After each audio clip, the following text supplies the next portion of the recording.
Going live. Now we're live.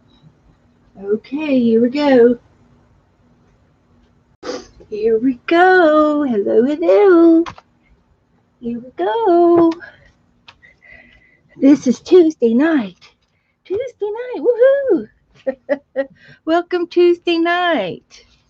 This is going to be a live video chat show, and we will be. It's for adults because we use sharp items and scissors and needles and hot guns and heat guns and glue guns and not safe for little ones.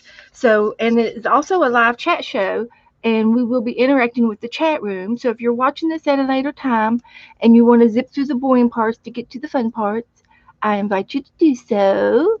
In the meantime, we will be interacting with the chat room, and they'll be coming in here any second, any second. And we are going to play with some paper dolls tonight. And we're also going to do a paint along. And we've chosen this bird, and I think we're going to try to turn him into an owl. He's cute.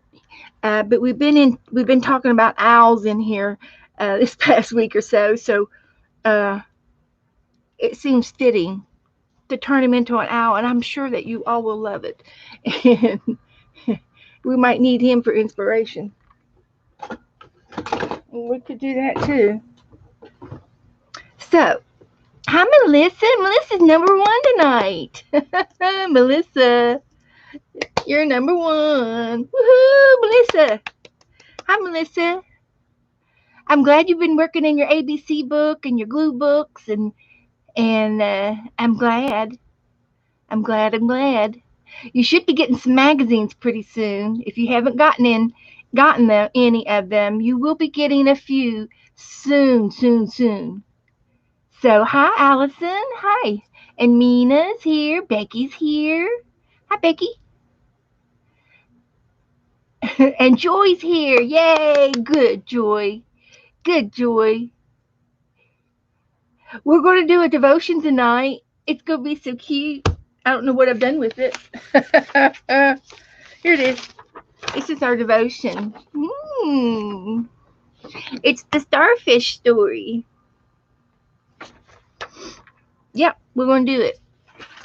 Hi, Candy. How are you feeling today, Candy?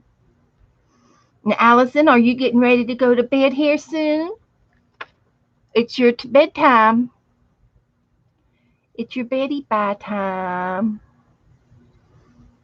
She lives over in the UK.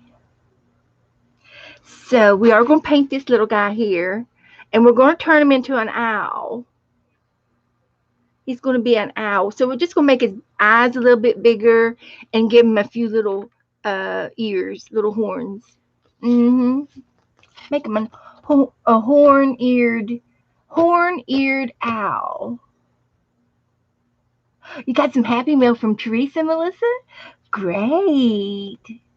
She sends nice things. Good. Hi, Clint. Clint, we're going to paint tonight. You're going to paint with me? Get your paints out. You can use watercolor if you want. Okay. Well, we're going to get right into the owl. Do you want me to do my devotion first, Allison? It's not real long. Give you a little bedtime story, and then we'll do the owl. We'll do the owl first off. I don't have anything else to goof off with, so I don't have any happy mail yet today. So I can go straight into it. And it's not going to be hard. It's not going to be hard. It'll be easy to do. It's going to be easy. And we're going to use Q-tips. We're going to use some Q-tips. And the collars, as far as the collars in the owl, we can choose the collars you want.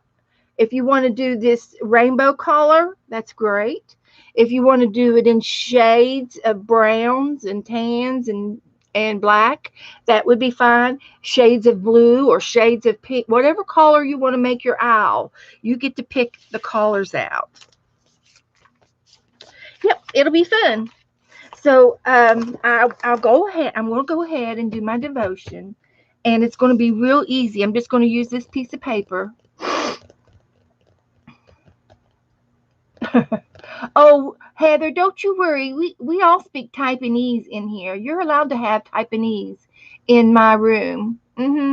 Sometimes the keyboard takes over. Oh, tell me about it. So, hi everybody coming in. Hi Heather. We're going to do a little quick devotion, a bedtime story for Allison, and then we're going to do the owl so she can watch and drift off to sleep. Janice must be already in bed. I don't know where Janet is. She was out in the chat room earlier today, but I've been doing things. You have Q-tips. Okay.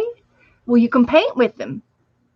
You could also use one of your paint brushes and just do dabs too. So that'd be great, Melissa.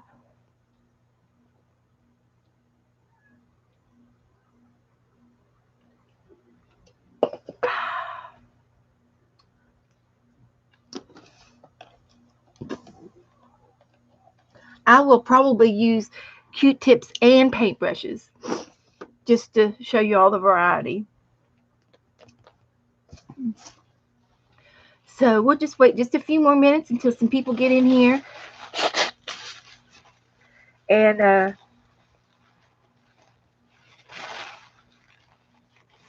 we're going to do a quick little devotion, and then we're going to do some painting. And I can go ahead and get my palettes, my little palette trays fixed up here, and see what we're going to use. I probably need a couple of them. And whatever you, oh, this would be a good one. I might be able to use some of these colors. But I'm gonna go with, I want to go with some neutral colors. I'm just waiting for some people to come in.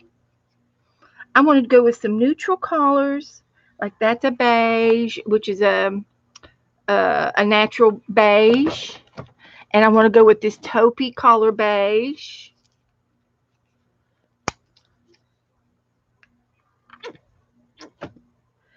And I want to go with some white.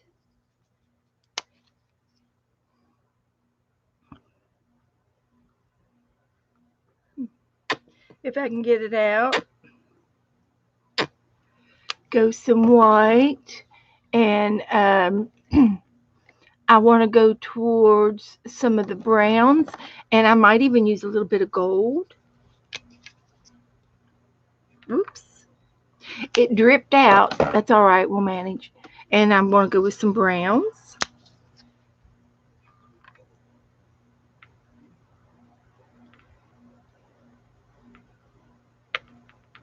That's all that's going to come out right this second. And get down in here to the bottom of my paint. Get me some darker browns.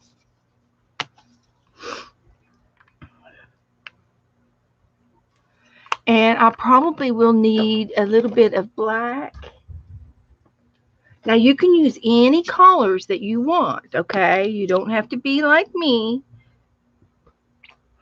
I'm going towards the earthy colors, earth tones, and forest tones, and I might even get into a little bit of green and some hint of yellow. Yellow probably would be good in my palette. I'm making it up as I go, okay? I'm making it up as I go. And then the background, I probably, I might just offset it all in a blue sky color. That would be good. And maybe mix in a little bit of seafoam, Laguana.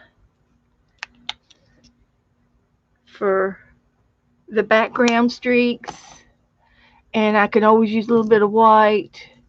And then I want to get some darker greens in here. I've got a metallic green and then a thicket jade green in here. And you don't really need a whole lot of paint, but I'm just filling up my palettes. And this one is empty. Yeah, that one's empty. I've got another one over here. Let's see what it has.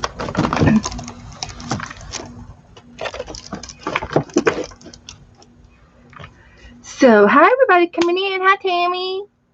Hi Janet. There's my Janet. I was waiting on you. I'm piddling around waiting on you. There's some more metallic green. We are going to do our devotion first. For those who are getting ready, are tucking themselves in bed, we're going to get our devotion story out of the way, and then we're going to paint, and then those who are already tucked in bed get to lay there and watch and close their eyes and take a peek of our little owl. We're going to paint this little bird here, and we're going to turn him into an owl, and we're going to give him some big brown eyes. And but we're going to do our devotion first. So, with 17 of you in the room, that's a pretty good start. And I was saying hi to everybody. And Heather had requested, she wanted her little girl to play with us. And oh, shoot, did you tell me her name was Gretchen? What'd she tell me her little name was? Is she ready to paint, Heather? Is your daughter ready to paint?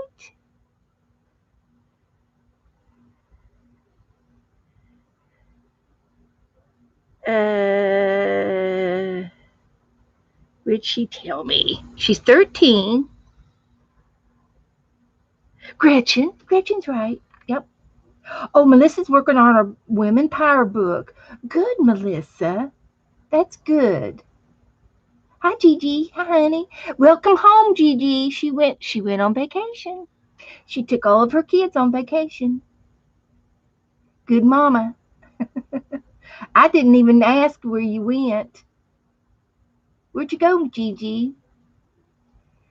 So, I think I said hi to everybody that's chit-chatting. If I missed anybody, I certainly didn't mean to. Brenda, Janice, Tammy, Heather, Janet, Brenda.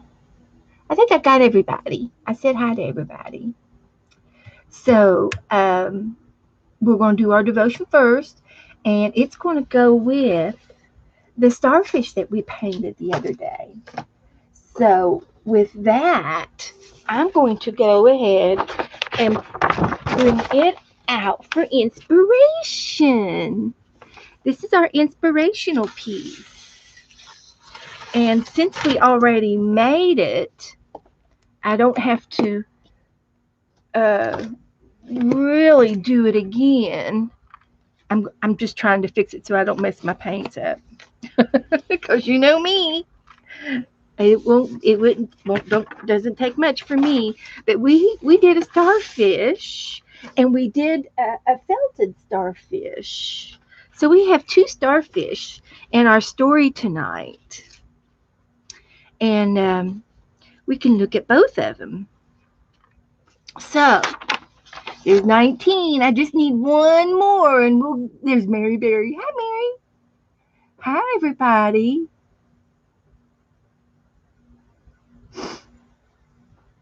Yeah, Becky carries her. It's kind of like Beth and Joe, like we're both here, but he's in the other room. He'll be in a minute. Yes, it's going to be a bedtime story. And it goes with everything that we've been making. This is one of my favorite stories, and I have told it before, but I don't remember how long ago. And since it is such a good story, we're going to repeat it. Repeat and repeat. Okay.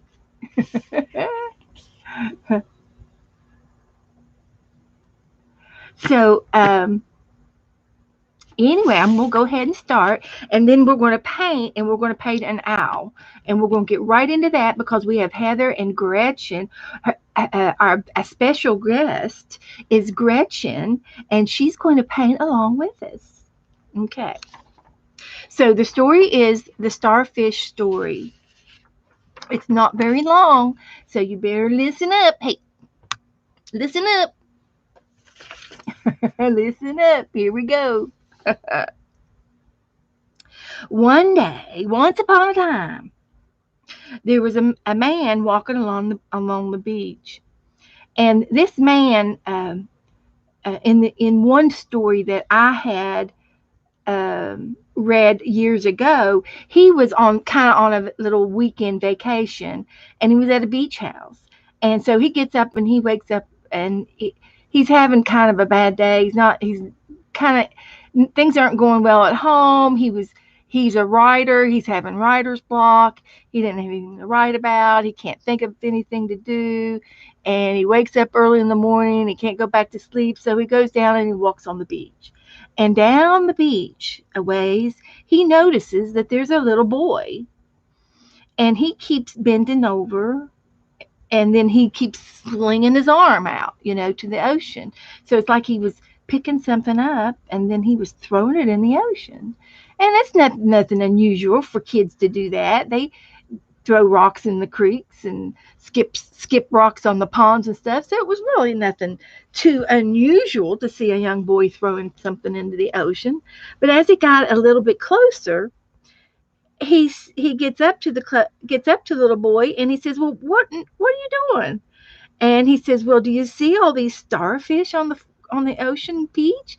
He says, "Yeah, I was noticing that. What happened? Was there a big storm to wash them up on the shore?" And he said something like that.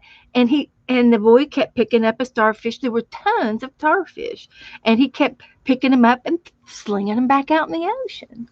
And he says, "Why are you throwing them back in the ocean for?"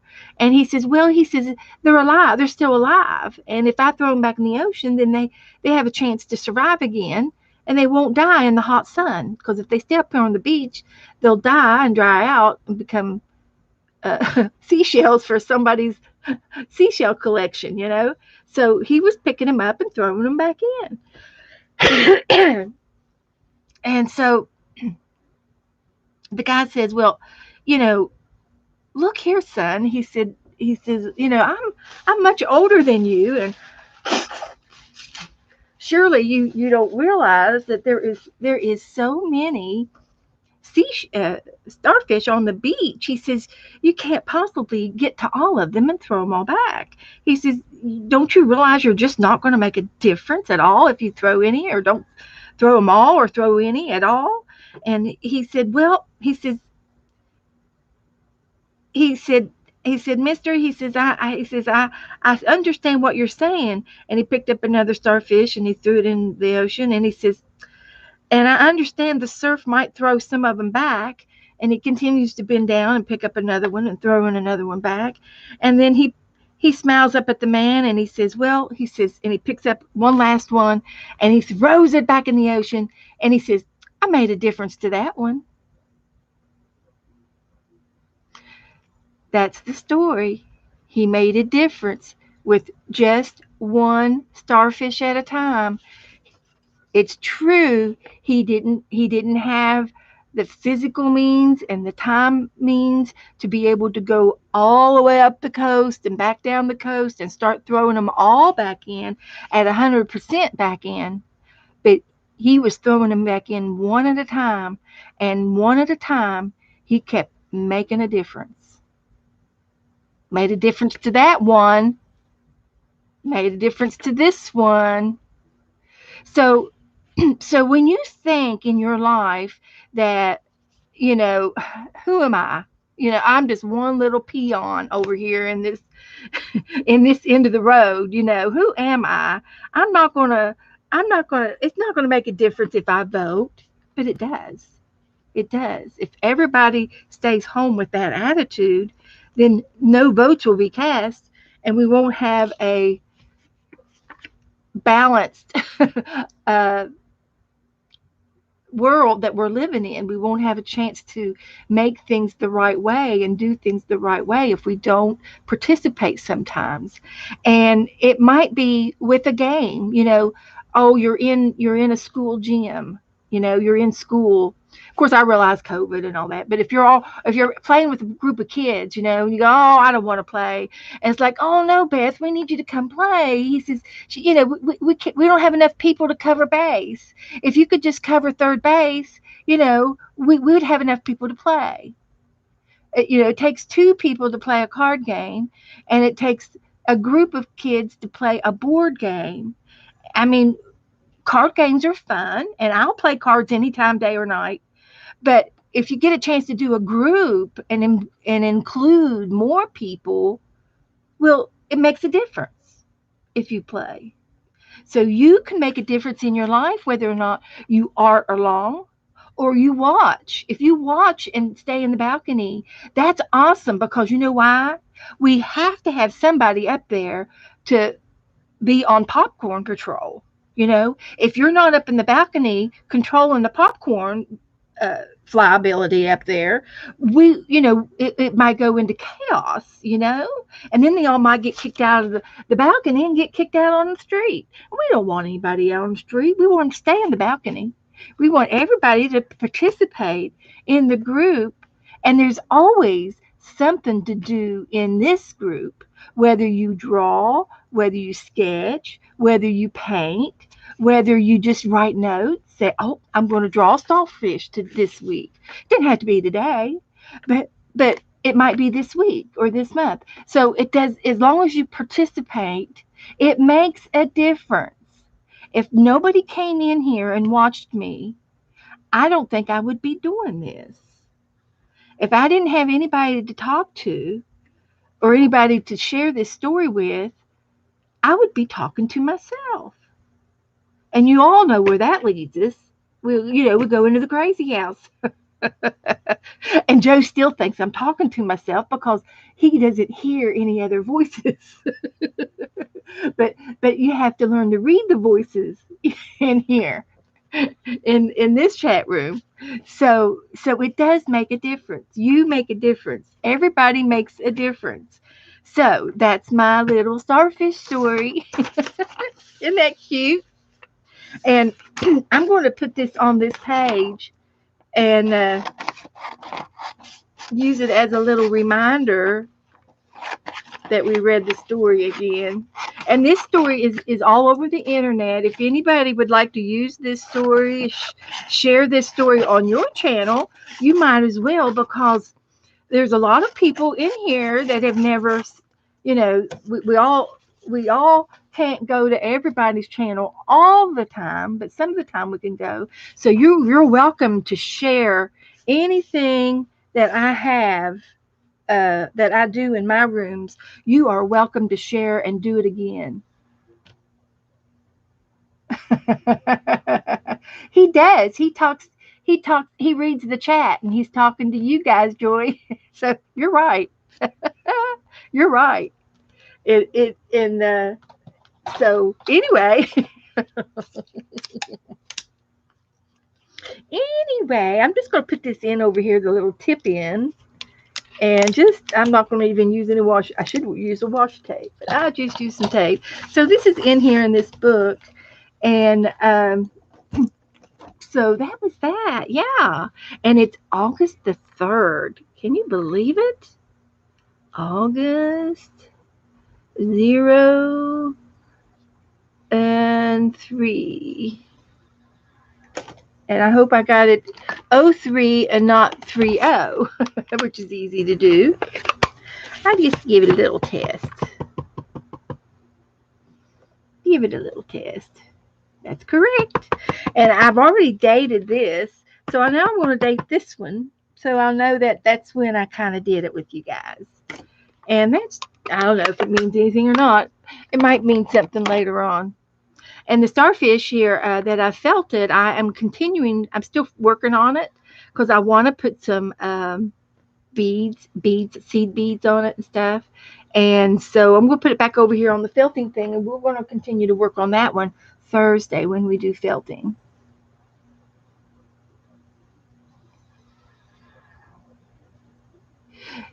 Beth, I keep telling you you're married and you shouldn't be dating. I dated this. Joy, I love you. Joy, you are such a joy to have around. You just don't realize how important you are, girl. You are so important. All of y'all are important. So anyway, that's the starfish. Now we're going to move to owls. Every one of y'all are important. Everyone. I am going to use a pencil tonight. And you can do this any way that you feel like it's comfortable for you. Um, I've got 2 more pages left in this book. I'm going to get to the end of it. Woohoo! So I have a little picture to go by, and I want to. Um, I'm just going to kind of draw him out, and it looks like he's standing. He's not on a twig or anything because he's see his feet. See his feet. We're going to work real hard on his feet, okay? And we're going to try to really make his feet look good. We are, and but the first thing I'm going to do is make his head, and he's got this kind of a big light bulb head, kind of like a half of a circle. And instead of closing this circle, I'm going to go down. I'm going to go in for the neck and then back out for his body. And I made him a big head. That's okay. And then I'm going to go back out a little bit, and then I'm going to dip into the neckline and reconnect. So it kind of looks like, what does that look like? A potato. He looks like a little potato. Oh, sure, Allison. I think I did. Shall I do it again? I did. I'll post him again though, just in case. I tried to post him. There he is. Yeah, he's in there. Okay, just now. Okay, I probably sometimes when I post, things don't get put in there.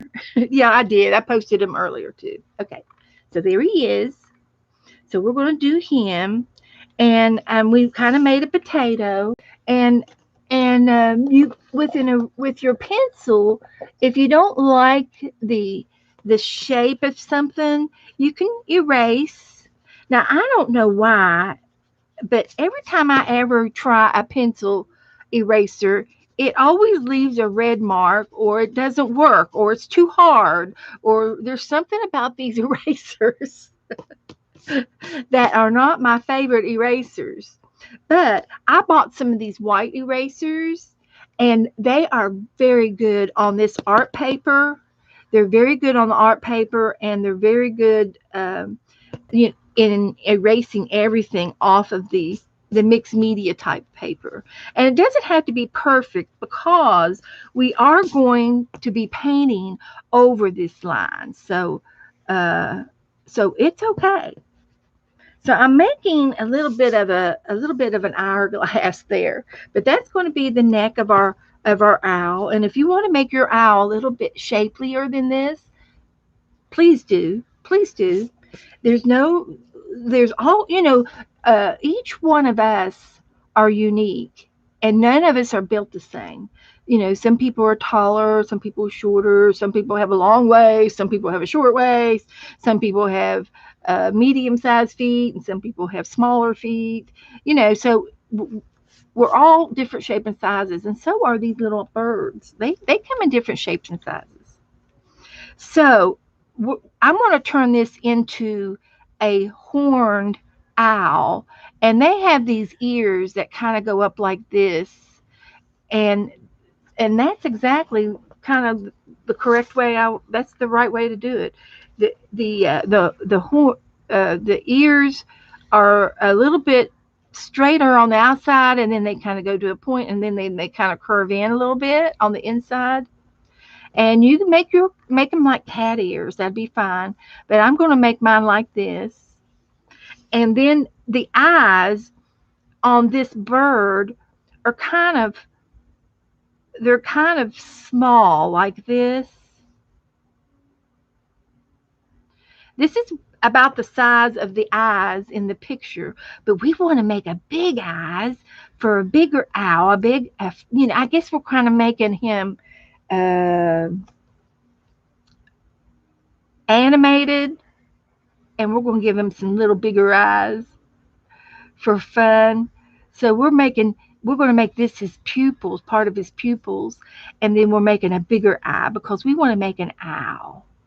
And then he is going to have a beak, and a beak is a half of a circle, and then kind of like an ice cream cone, and then a point. And it doesn't have to be exactly pointed over here or dead center. I kind of had mine just barely angling over, just a tad, just to make them look real, give them realistic looks. So there's my eyes and there's my beak, and then I'm going to, and I'm trying to draw. I have a heavy handle uh, hand when I draw with a pencil. I can't just draw lightly, but I do like to draw darker so that you can see what I'm drawing. But you at home, you don't have to draw as dark as I do. You can draw a little bit lighter because that'll put the pencil on the back side of the paint. And if you're using acrylic paint, the pencil will be underneath the paint, or the when as we paint along, the pencil will be on the bottom side, so that'll be okay. If you're using watercolors, the pencil will show and be the outline of the on your picture, so that'll be okay too. So anyway, here's his neckline right here, and you can do anything you want with his neckline, but I'm going to give him a collar, like a shirt collar, a lace collar, some kind of a dress collar, and I'm just going to make these little banners across his neck, and this is going to help with his feathers. And all of this upper part, we're going to use the Q-tip method to paint him. And then over here on the picture, they have his belly showing like to the left or to his right, to my left. And this part here is part of the back of the bird, and it's also part of the wing. The wing would be sitting right here. So we're going to make our wings show up a little bit more. And I'm going to give him a shoulder. And I'm just making this up as I go, but I'm going to give him a little shoulder, and we're going to come down and maybe go out a little bit and make a little, I call that uh, just a little point, a little feathery point right there. And then I'm going to just connect the dots here with a oval. And this is going to be his wing. And if you want to go back and erase this part, erase it a little bit, you can. And it doesn't matter if there's a shadow of a line there. That will not matter one bit, because we're going to paint. We're going to paint over top of that wing, and we'll hide those lines, those little extra lines. So I'm just going to mirror this to the other side.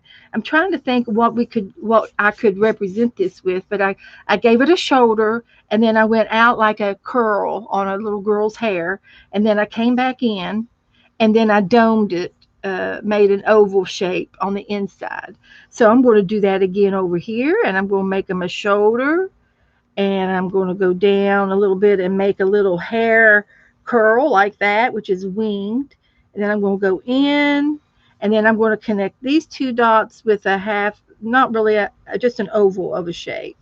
Just an oval. This one looks like it's a little bit bigger, but that's quite all right. Won't hurt a thing.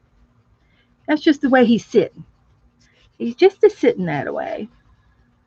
So there I have my owl. I have everything but the feet. So I'm going to go down here and I'm going to make his feet, draw his feet in a little bit. And all you see is three of the front talons.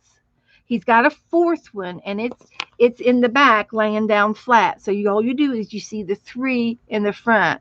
And so that's what we're going to focus on. And they look like little cocoons. There's one, two, and three. So I'm going to make those, and I'm not going to touch the bottom of him. I'm just going to go right below it a little bit. I'm going to make three cocoons. One there and one there. And he's kind of overlapping that one. And so we can erase the back part. That's all right. That's okay. That toe is in front of the other toe. And that's okay. And then I'm going to go the other direction on this one and do a little cocoon this direction. And it's I'm going to draw a line right in the middle of this cocoon.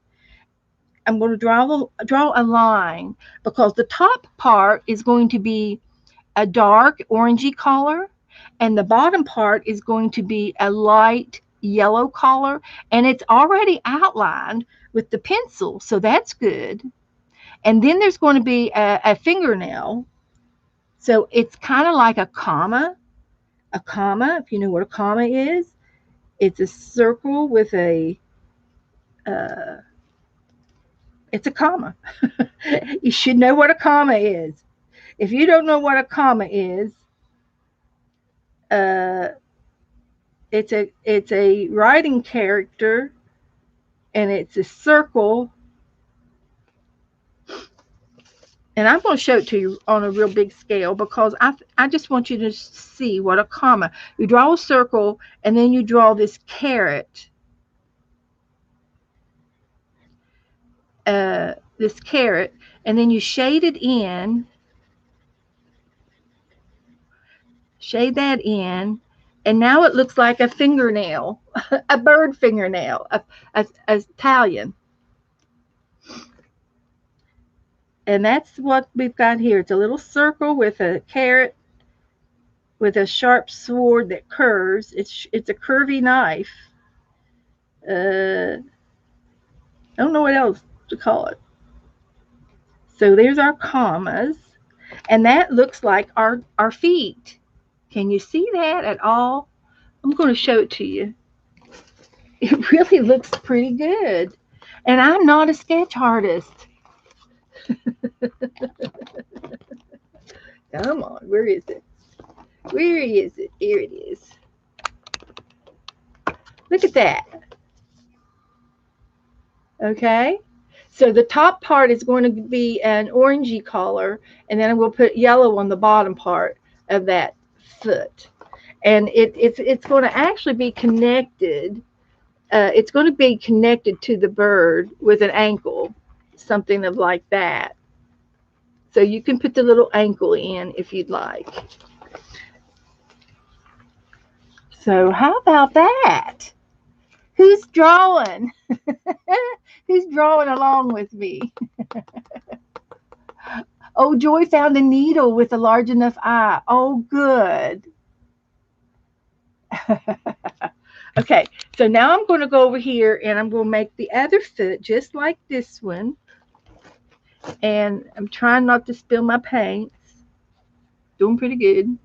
And it's the same way. There's a little cocoon here, and this one's kind of long, going towards the front, and then another one over here to the left. And then there's commas. The comma, the Italians.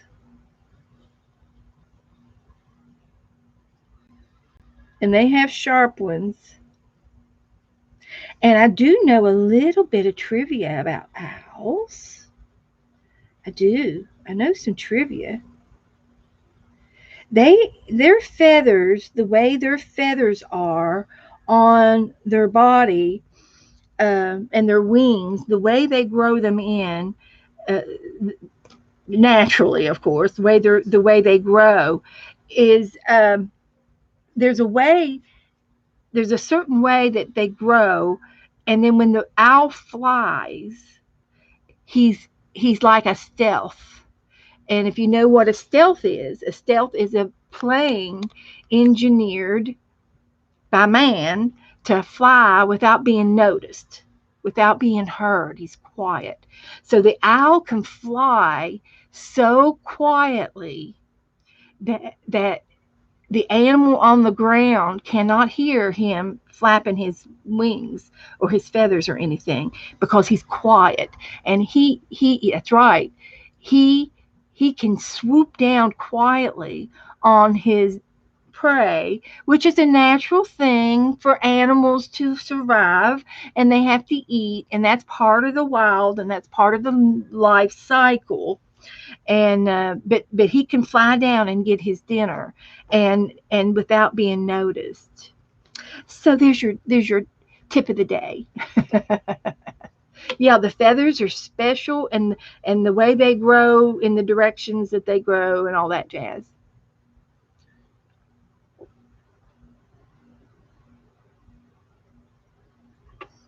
And it also they are mouse nighttime eaters. So when they fly in the dark, you can't see them or hear them.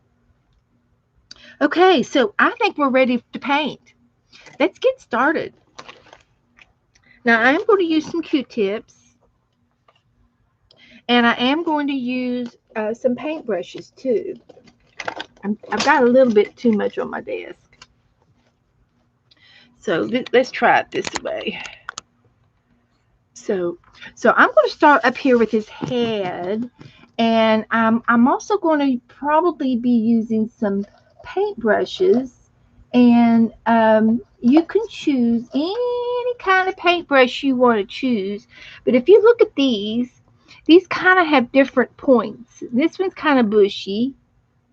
It's kind of fat and bushy, and this one is also straight across, and it's like line. It's like a dash type of a shape. And then this one here is pointy. It's got a tip on it, so it'll be tinier in on the tip parts, because we're going to use some of these with just the tips.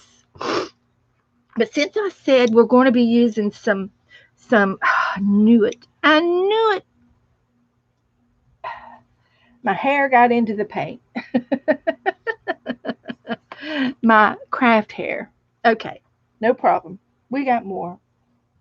Okay, so I'm going to start off with the Q-tips since I said we're going to paint with Q-tips. And you can use brown or black or a combo. I'm going to start with my brown.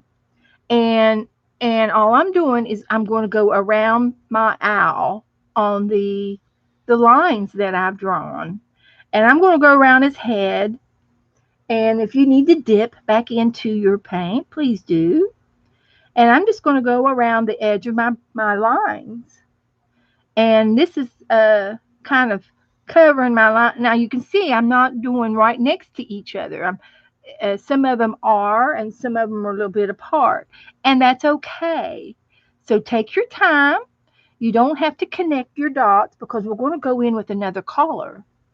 And we'll go in between where they don't meet. So if there's a little space right there, it's okay. It's okay. So I'm just going to go around the shape of my owl, my head, and I will probably go ahead and do its ears. Some of them are together and some of them are apart. Just like that. And some of them had a little bit of a not enough paint, or the end of the paint, and you can see a little white spot in there. That's okay. It's not going to hurt anything on our owl because we're not finished. We're going to be going over some of this. Oh, I'm sorry, Beth. Can you post your drawing in the group, please? Uh, the I did post this guy. He's in the group. I put him in twice. Oh, you want my pencil drawing? Sure, I can do that. My pencil drawing, I'll be glad to.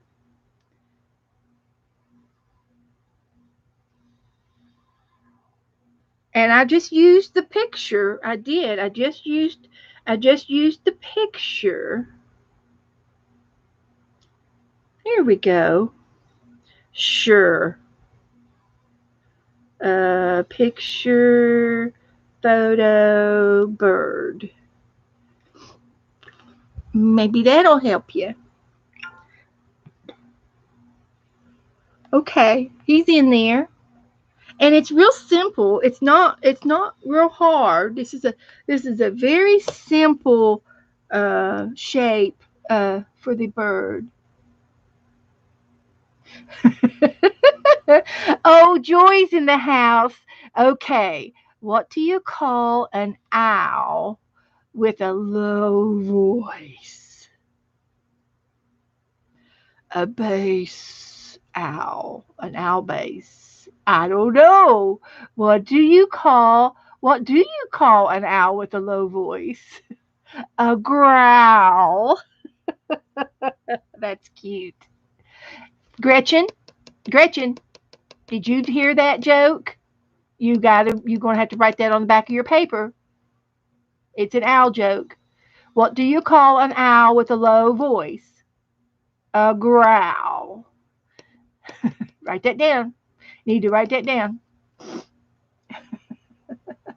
An alto. Oh, that's cute, Becky. That was a cute one too. An alto. Uh huh. Mhm. Oh, Gretchen's in here. Hi, Gretchen. I hope. Am I going too fast? Are you keeping up with me, Gretchen? I'm kind of doing this for Gretchen because I want her to learn how to paint an owl.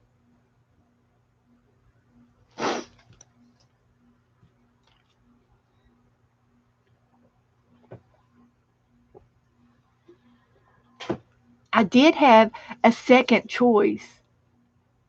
You're fine. Okay. Um, I did have a second choice on pictures, and this was the second choice I had, and so we might do it. If we can't do it tonight, we'll do it Thursday. It's a mermaid, and it should be simple too. Let me see if I can't get it to focus a little bit for you.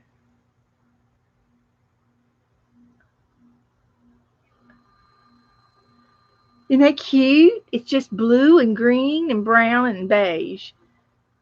So easy. So we're going to try to do her later. I don't know if we'll get to her tonight. We might. A spotted owl. What do you call an owl who has been caught in the act?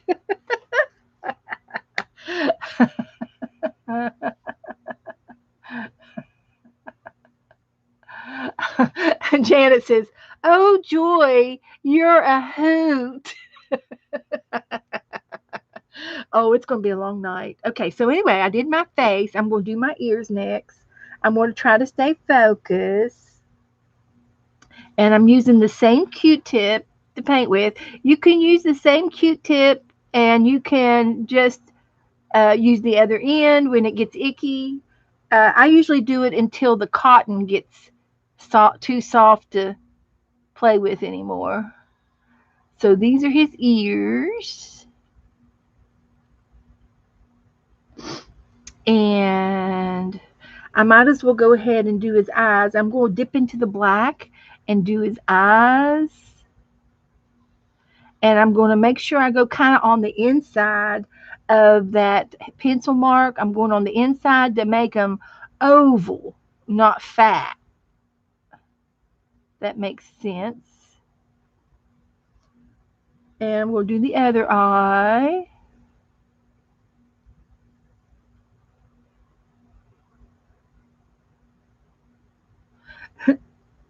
This is called painting with a Q-tip. And then I'm going to go around his beak on the outside of the pencil mark.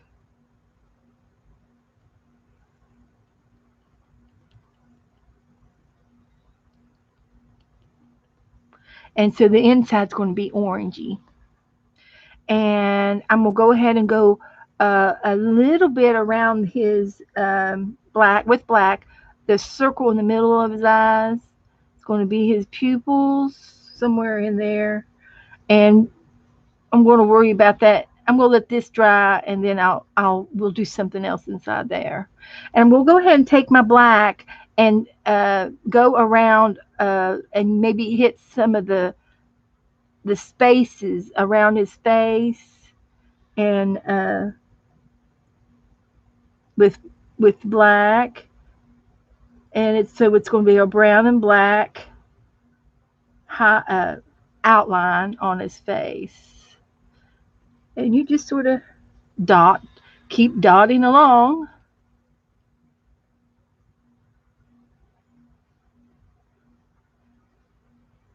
Dot, dot, dot. So it's brown and black around his face. And we're gonna probably add a little bit of beige in there too. So isn't that cute? I am so sorry, guys, but this is stinking cute. Wow. Melissa says I have another glue pen, another glue gun. Oh, good. Okay. Good to have. I have extra glue guns. Yeah, we just keep dotting. Do. Just dot, dot, dot. That's right, Gretchen. We're dotting along. So now to do his face, and I'm going to do his face and his wings alike. And then I'm going to do his chest a little different. So I'm going to go ahead and do his wings and outline his wings with the black and the brown. And since I'm in the black, I'll just go ahead and use black. And I'm just going to go real fast. Now, you don't have to go as fast as I do, but since we're online, to save time a little bit, I'm going a little bit faster. Plus, I'm like Speedy Gonzales. I like to go fast anyway to get going. And we'll go ahead and do the other wing. And then I'm going to go back with the brown and do some brown marks on them. And I've never, this is the first time I'm doing this, so I'm new. I'm a newbie. I have painted with a Q-tip before, but this is the first time I've done an owl. And frankly, I don't even remember what I painted. If I did paint something, I don't remember what I did paint. did paint. So then I'm gonna go ahead and start doing some multicolors in his face. I'm gonna start with beige, and I'm just gonna go ahead and use the same end, and I'm going to start putting some beige in here, and I'm just going to go like that, dot, dot, dot. It doesn't matter if it touches. It doesn't matter if it, uh, we're filling in the white part. If you want to do it section by section, but I want some of the white to show. I'm going to be covering the white with other colors, is what I'm trying to say. So I'm getting some base makeup on this little owl. This is the base.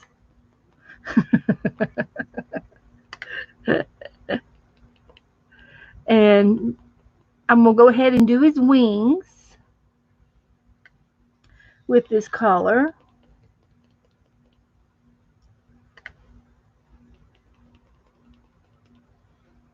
Dot, dot, dot. Now you can see that my Q-tip is starting to get real soggy.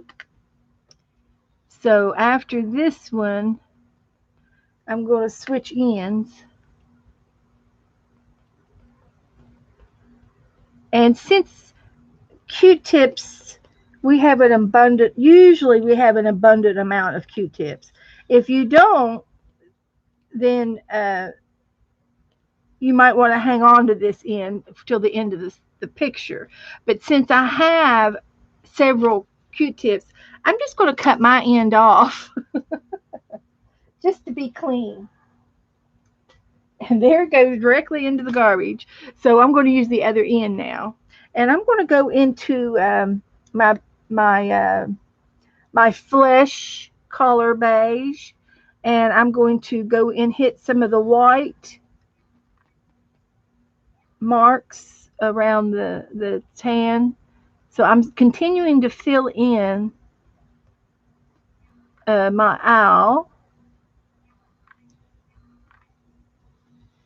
and I'm hitting white, mostly white, I should say. You do hit the brown, but I'm just dotting some more, going around mixing the browns and the beige.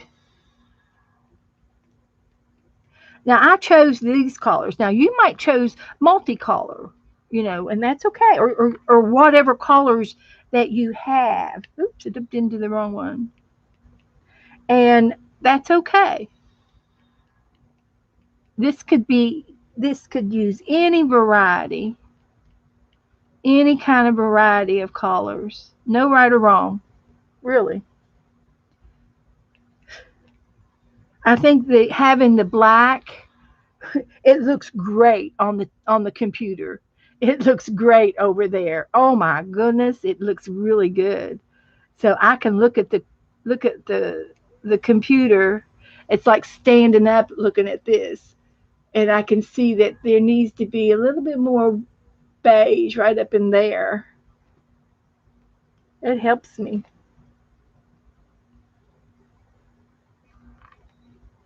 It helps me. Now we'll go ahead and go on down into his wings.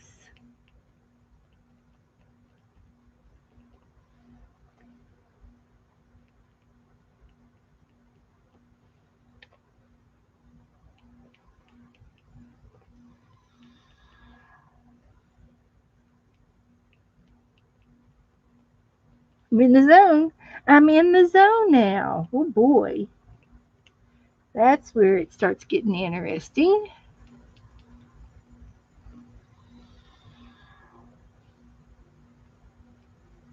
Just a Q-tip. I am going to use my paint brushes for his chest, his trunk.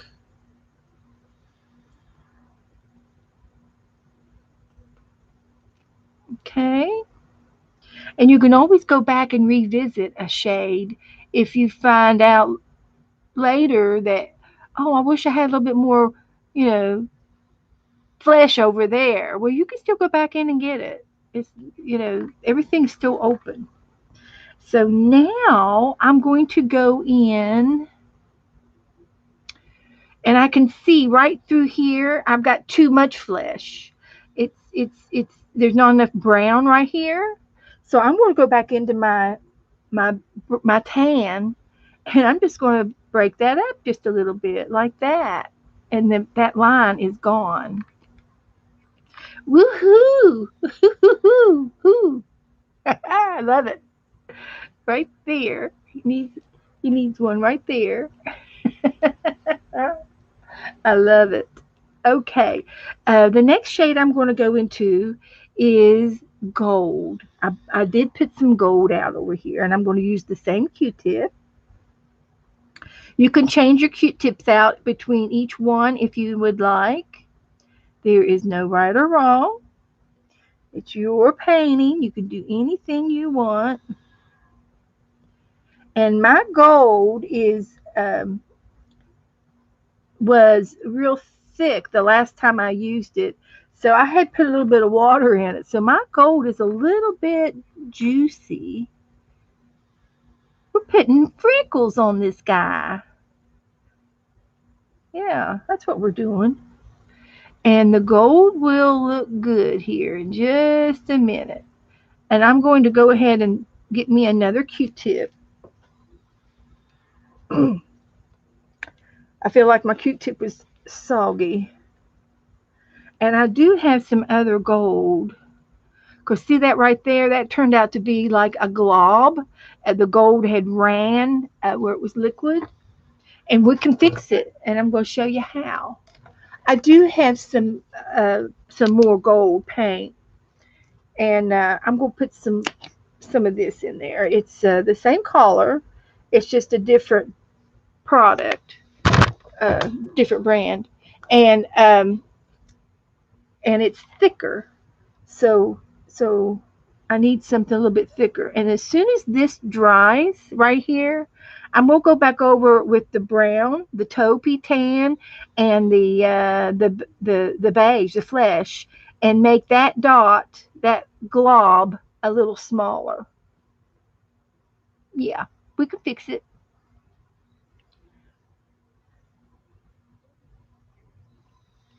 So there's this picture is a fail proof. You cannot fail on this one. There's a name to say safe, fail safe, fail free. It's a shoe in. This painting is a shoe in to paint. It is. So I got some gold in there. We'll do the wings.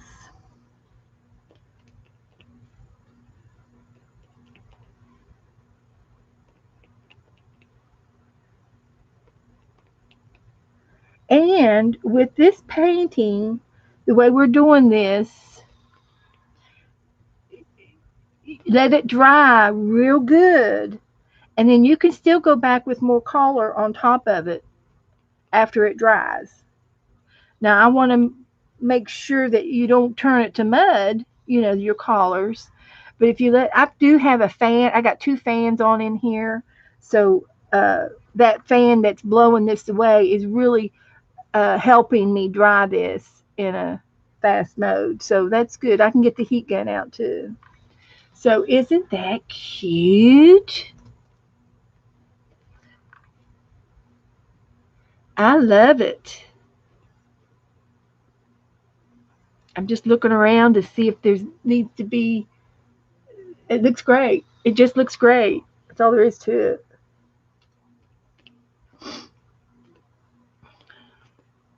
Okay. Now I'm going to go ahead and change colors. Um, just going to go ahead and clip this off. I do have more Q-tips, so I can. And I will tell you that these things fly when you cut them off. They fly. That one, I don't know where it went. It went over here somewhere. It went on a magazine. Okay, and I'm going to go ahead and get my heat gun out. And I'm going to just, because I'm in a hurry, I want to get it finished. So I'm going to help dry this a little bit. And I'm going to work on his eyes and his beak.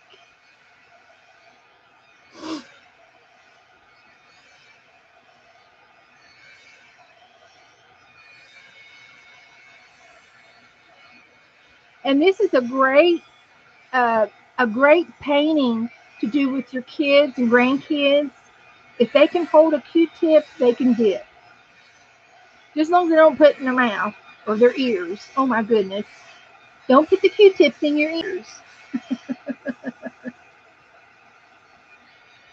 They're so cute.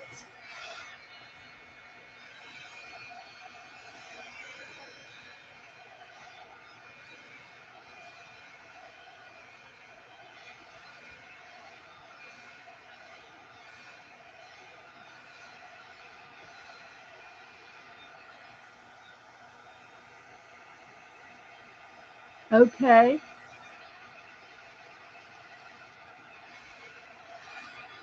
And this gold here, it's kind of like two dots that are two together, that run together a little bit. And I think it needs a little touch up too. Someone said I needed some brown on the right. Brown on the right. I got too much on my desk. So let me go ahead and um, I'm going to switch to one of my paint brushes just to see how it works. I really don't want to. I want to still stick to my Q-tips. I'm not finished with my Q-tips, so I'm going. They said I needed a little bit more brown. Uh, this is the darker brown, and then I think they want me to put some taupey brown in here.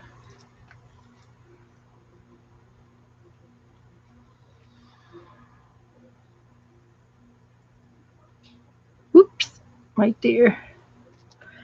My Now I don't know why, but whenever I am filming and I'm using my camera, it's going directly from my big computer, my big monitor, and everything's reversed.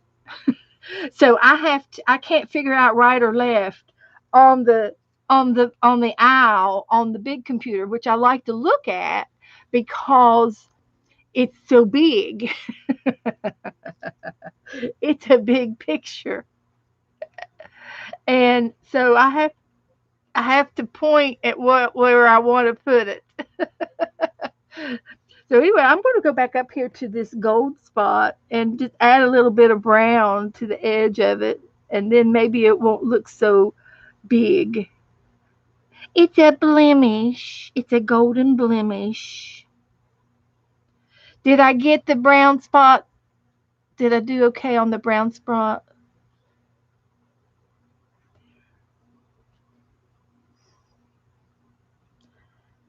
Was that it? But I like that. Okay, so now I'm going to just put this little Q-tip down, and I'm going to get me a clean one, and I'm going to go into I got two shades of blue, and you can do any shade of blue you want, and I'm just gonna dot a little bit around here, and this probably should be white, but I'm making it blue because I want to. So I'm tapping my Q-tip real tiny like in here, and I'm making it blue. We'll do the other side, and there's some white. I'm going to add this other blue to it. Hang on, there's some white showing, and I'm going to be adding another shade. So I've got this other shade, which is like a sea green, and I'm putting it on the white spots of the other blue. I'm not covering all of that blue up, just the white spots. So it's a two-tone. It's a two-tone, and I'm not heavy-handed on with the Q-tip. I'm just real lightly touching, making uh, tinier marks. And if the sea foam is too green, not your shade, then I can still go back to the original blue and go in on top of it and add a little bit more of this blue if I feel like it overpowered. So there's no right or wrong. You just go until your eyes are happy. You go until you're satisfied. And I'm satisfied. So I did that. Now I'm going to flip to the other side and I'm going to go to the yellow. I've got yellow out and I don't know. I'm going to put yellow all the way in on his beak, but I think I need a touch of orange.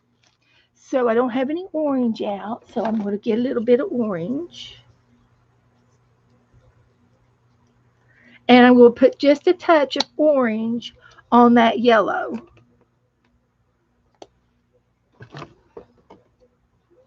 I'm going to use the yellow tip to do that with. So I'm putting a little bit of orange on here.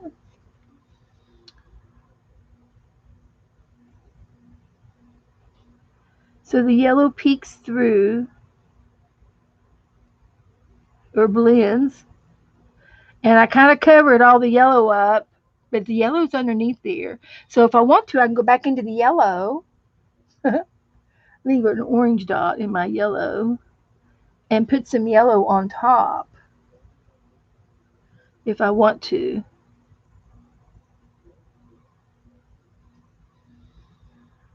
Wow. Wow. There you go. There you go. Um, touch that up. There's my beak. He looks good. He looks good. Okay. Now for the whites of the eyes, the center of the eyes, what do y'all think about putting a darker blue, a brighter blue in there? Hi, Vanessa. Hi, everybody. We're painting. We are painting. The girls are telling jokes in the in the balcony. If you would like to go and join in on the jokes, I would be in there all night. And so, anyway, I'm going to get some glue out. I'm going to use this for the center of his eyes. I could do something else, but I think this is as good as anything. So, just a dot of blue. I'm going to use this Q-tip.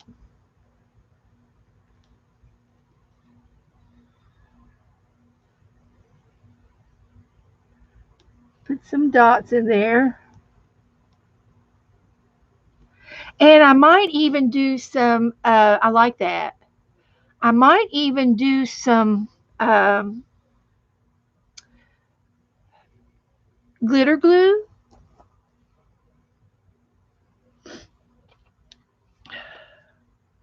You can use any, I do have some other sparkly things.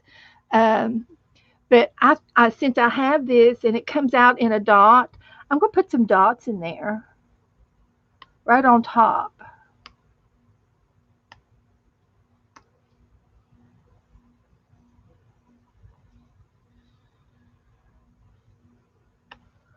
And that will dry and it will be sparkly. Okay, it will be sparkly like that when it dries. Okay, now I got to get me some more Q-tips. Do I have any more?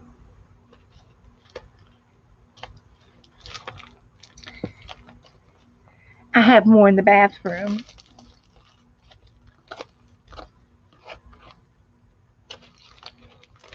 I do.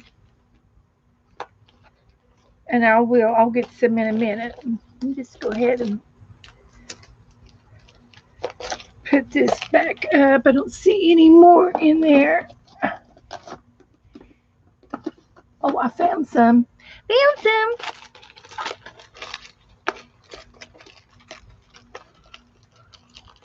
They're over here in the bling file for some reason. Don't know why. That's okay. That's okay.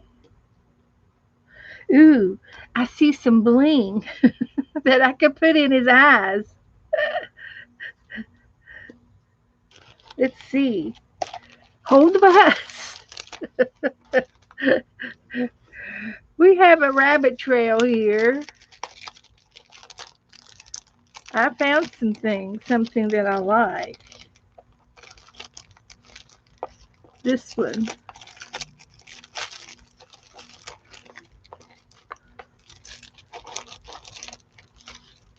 Should I put these in the centers? Yes. Yes, we'll put these in the middle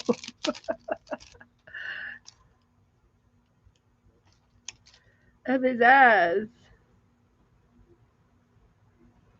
And you can't see it, but I can. And it will be shiny when it dries.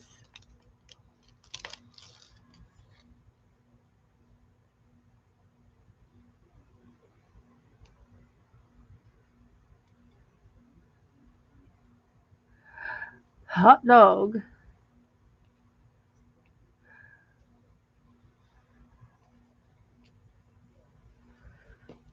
Flip over.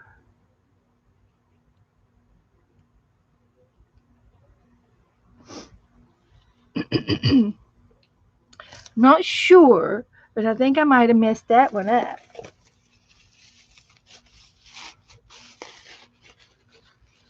So we're going back in for corrections.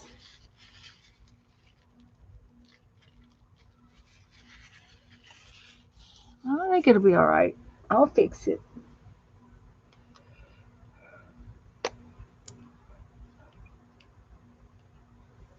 I'll fix it.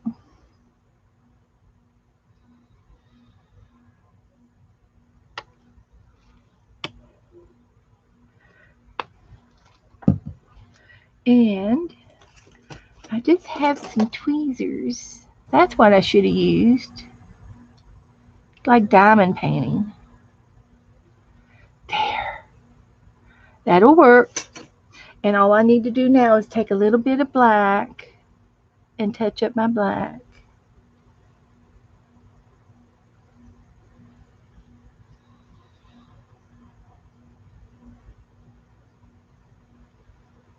Okay, it's fixed. It looks fine. Okay, now I am going to go back into um, my blues, and I'm going to start at the top of the page, and I'm going to start poking with my Q-tips, and I'm just going dot dot dot dot dot all over the place.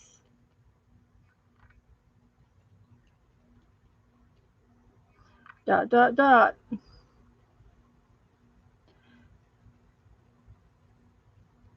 Big dots, little dots, medium dots, tiny dots, small dots, oval dots, sloppy dots, and I'm dotting the entire background. And my Q-tip is getting um, squishy, uh, soggy. Soggy's a good word. It's getting soggy, so I might need to get me another Q-tip.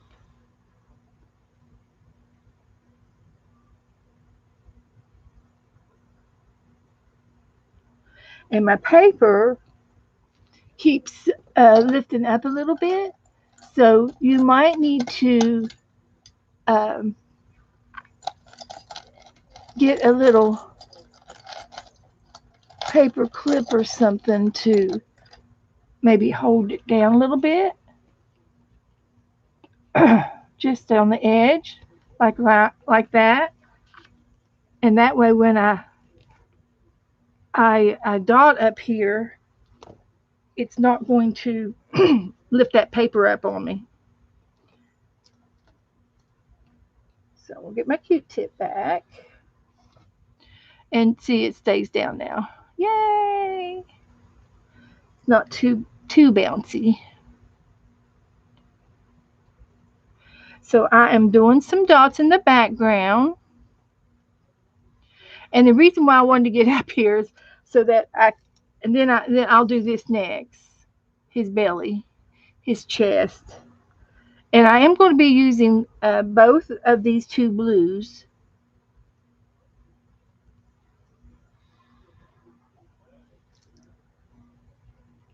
But it really, after you get going, it doesn't take too long to fill it up.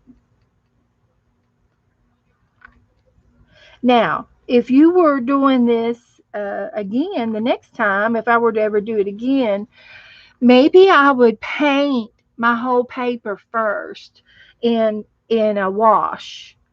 Uh, Maybe just like white with a tint of blue in it, a real powdery blue. It could be any color. It could be a yellow, it could be a pink, any color you want to paint your background on, but real light, real light. And I think that would have been cute to show up in between the dots. And I can give you a demonstration of that. I've done that once before with another paint project that we did. We have painted with Q-tips. We did a was it a penguin or panda? We did a panda with Q-tips once. And it was with different shades. It was like a pink and a black. Uh, it was different. So anyway, as you can see, I'm kind of going in here and getting in the middle and between some of the white spots here and closing them together a little bit. We want to close it up a little bit. But I think it's fun to show different techniques. And I really want to show you this technique. So I just got a piece of scrap paper right here. And if I were to take this and paint it with a real light pink, and this pink is so light it's watery, so this is the end of it. Um, get that off the water part.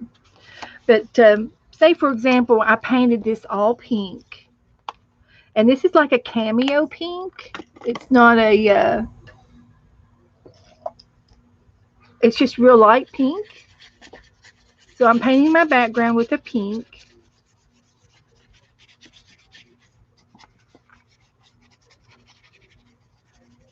And this is just an example of, of what it will look like.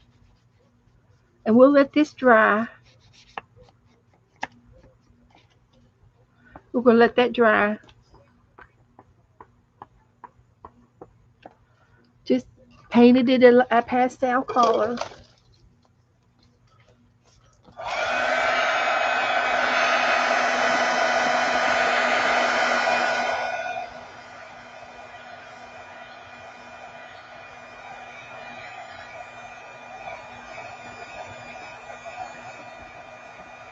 This is cute, guys. This is really cute. And I am not watching the chat. Somebody said, Dr. Beth. I better go back and watch chat. I'm sorry. Talking about dinner time. Okay, that's good. Owl surgery. Having eye surgery. Yeah, she had his cataracts done. Just like Teresa. I mean, just like Cheryl. Cheryl had her cataracts done. Let's see. Cooking about the air fryer. Yeah, we like it too. Yes. Ask Santa for an air fryer.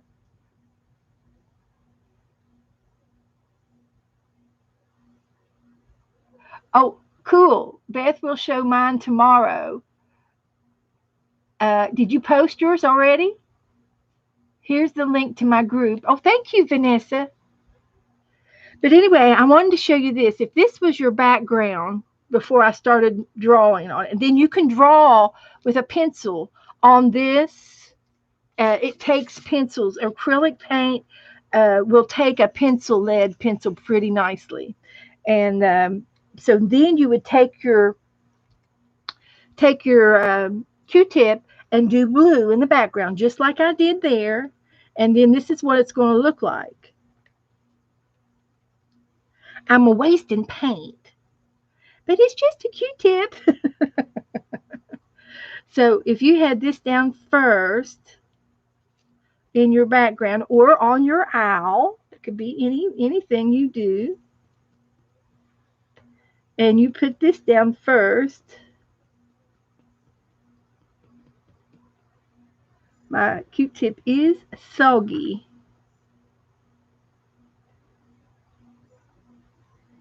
And then you don't have to worry about all the white spots, and you go into your second color. Go into the second color.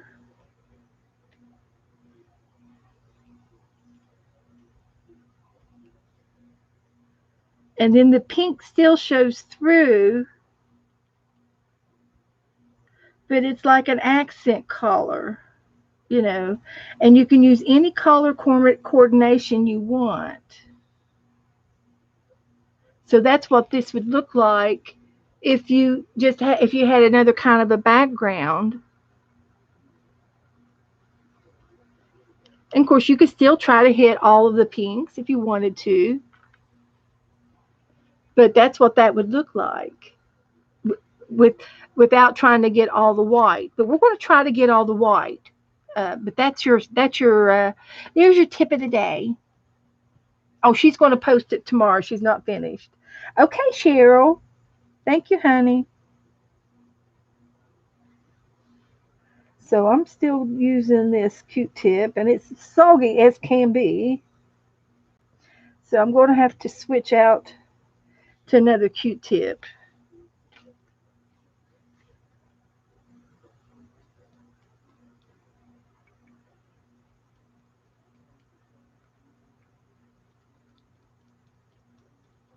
And I'm going to go around his toes. Now you could give him a piece of wood to stand on if you want to, but I'm just going to paint since I'm on a roll.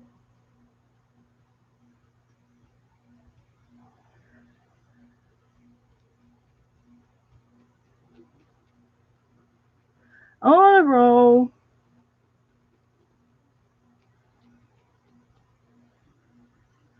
And if there is also, if you don't have, if you want to do this project quicker in a shorter time frame, if you don't have an hour to paint and you want to do this in a quick, uh, then you would use your paintbrushes, and your paintbrush you could color in quicker.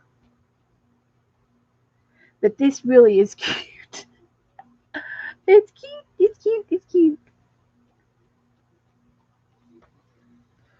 So I got all these tinier dots down here because my Q-tip was a little bit smaller. But it's cute because it's all down below the wing. And let me get my picture here. So these dots are so much smaller. It just gives it that much. That gives it that character. It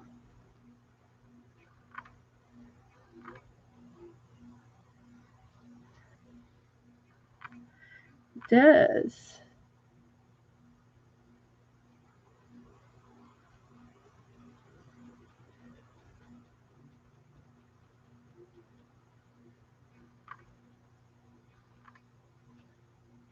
Okay, I'm going to get the other blue, and I'm going to go on top of this. And I might just leave the white in the background. It kind of goes with the owl in the picture too. It color coordinates itself. And but there's lots of little variations. Just keep that in mind that you can do anything you can, invent. If you invent something, go with it. If you like it, by all means.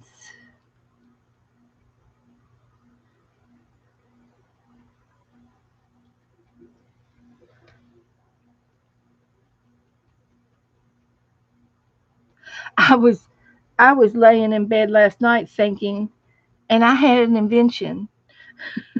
Do you ever invent anything? You like to think about problem solving? And I think I know where it came from. I think it came from the idea came from Janice's little garden, her backyard garden. She's where I was what I was thinking about. She's got like some kind of a little palm tree or some kind of a spray of a tree in the back of the corner of her. It's on the right side corner in the back of her backyard. And there's a tree that comes up that's, oh, it's beautiful. It flares up kind of like it reminded me of a palm tree, but I don't know that she can grow palm trees because she gets cold weather in the winter. So I'm not sure. But anyway, it could have been a different plant. And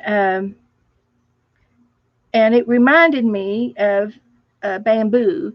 And My dad had some bamboo. He planted bamboo in the yard uh, before he moved to Florida. He had this bamboo area.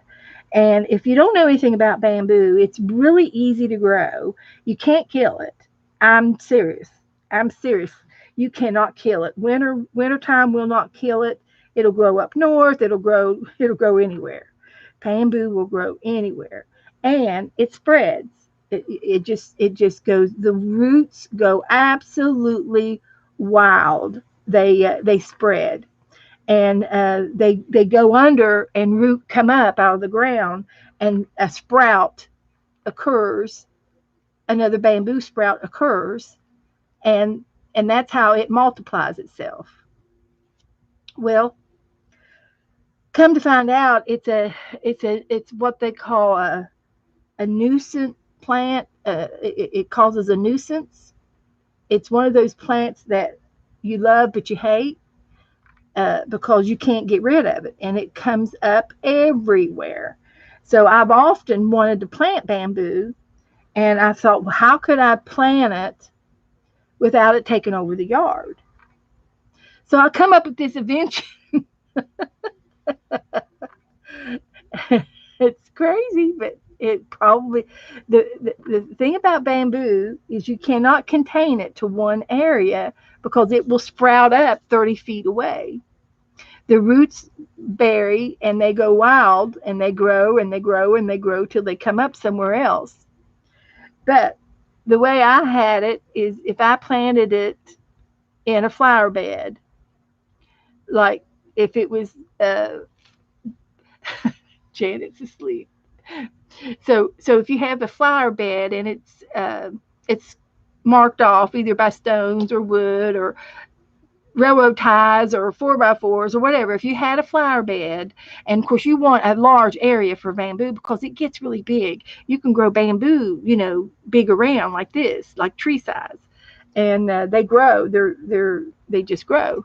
Well, if you had silver, I said silver, but I mean metal, um, sheets, that were like pans, or I'm trying to think what I want to say. It's some kind of a sheeting like you would put on the wall, but it would be metal. It would be all, either all steel or all copper or all brass or even plastic, because if it doesn't deteriorate, and doesn't, you don't want it to rust.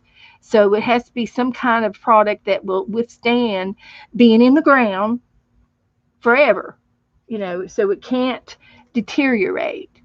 And if you had these sheets, like the size of, like you put in a wall in your house, that kind of a size of 5 by 10 or whatever, um, you would take these sheets and put them down, straight down into the ground on the edge of your flower bed, so that the roots can't go underneath the flower bed and come out in the middle of the yard.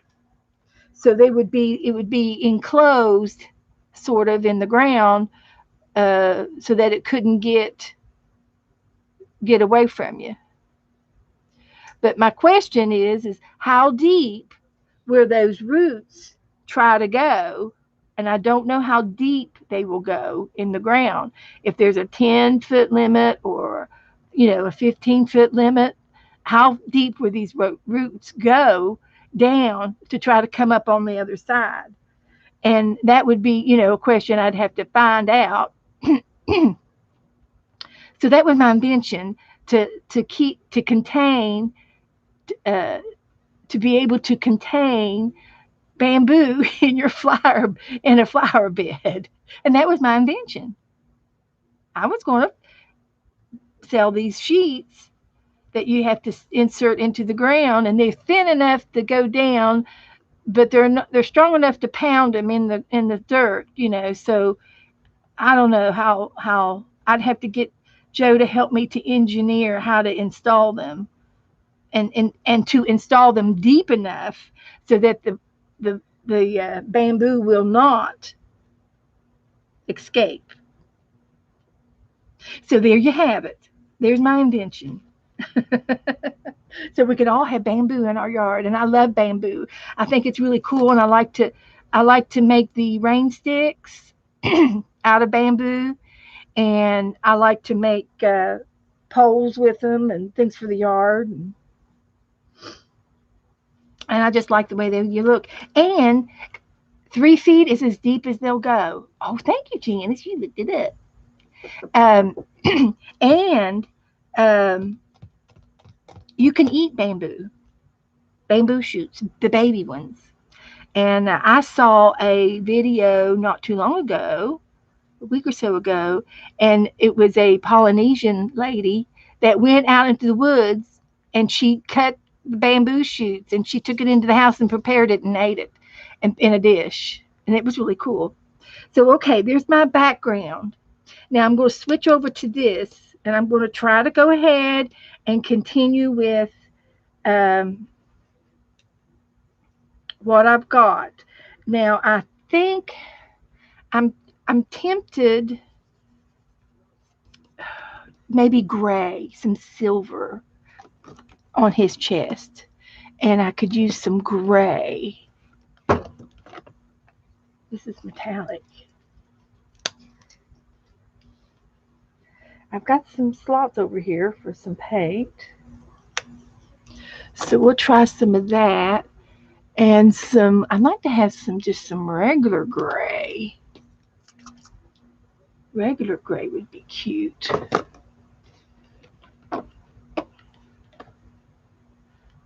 There's green. I could maybe make some gray. I've got white over here. Let's see if I can make something. I'm going to take some of this white. Can you see me? I'm taking white out of my palette. I've got some blue in there. That might work out for something. And I might need just some plain white.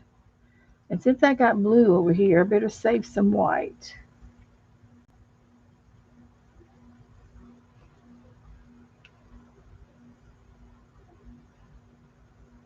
Okay, I'm going to mix this blue up first. Those are that was his eyes. That's not bad right there if I don't mix up any more. It's real pale. That would look good with the gray. And then I've got to do his feet yet.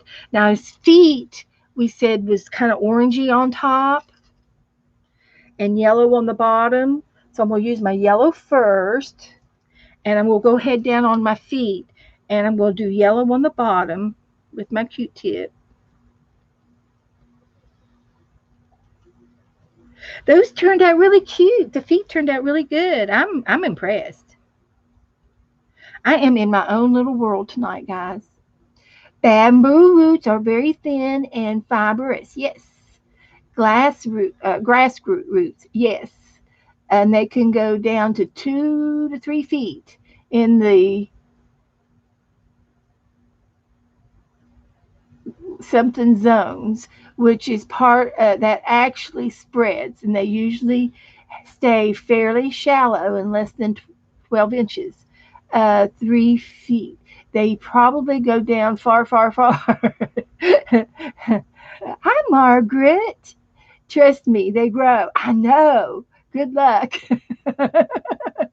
Planting them in the big pots would be better. Exactly. If you have 2 to 3 feet pots, yes.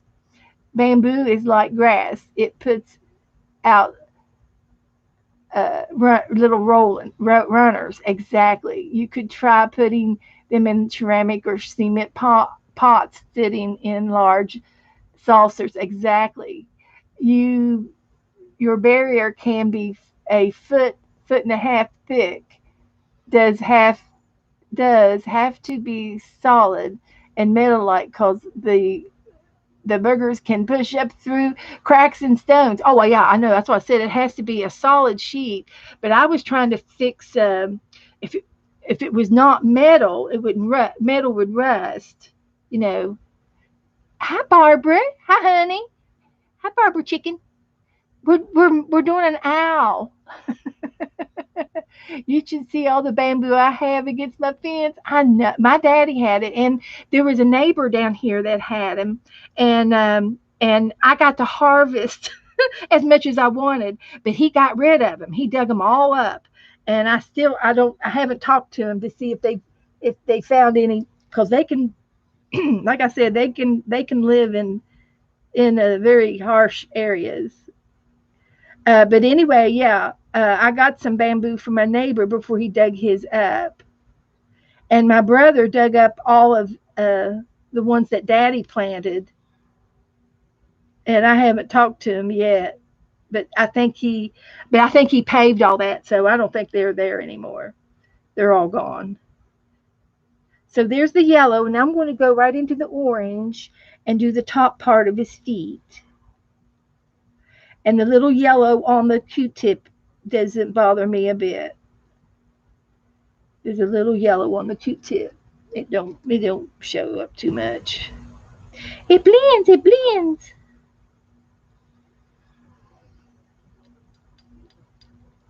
So anyway, we've had all kinds of lessons today, haven't we? We're having fun. I'm having fun. This is really so stinking cute, guys. I can't tell you how cute this is on my end. I'm excited. Now I've got to do his little legs. What color legs does he have? Shall I go with just a taupey collar and do his legs in a taupe? Since that's all of the legs. Now I'm going to go ahead and I'm going to go into my silver, and I'm using the Q-tip that I have, and I am going to make some, uh, I think I'm going to go like this. I'll go up and do little scoops, like little chains. You'll understand in a minute. I'm going to do it like this. But I was going to try to maybe use a paintbrush, but I've changed my mind. I'm going to use Q-tips. So I'm putting this down kind of on the base and getting it all collared in underneath.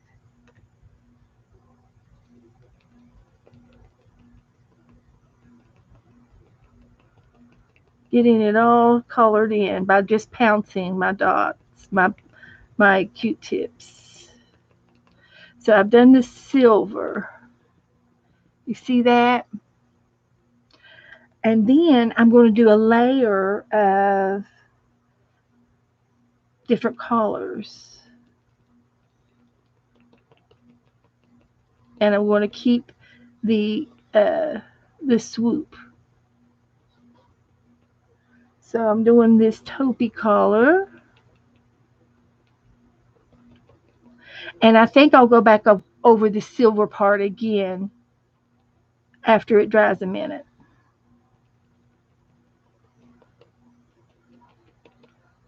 So I'm making it scalloped, more scalloped. Okay, and then I'm going to go into, oh, I did silver, brown, I can do gold, I can do white, I can do browns. I think I'm going to mix some white with this brown.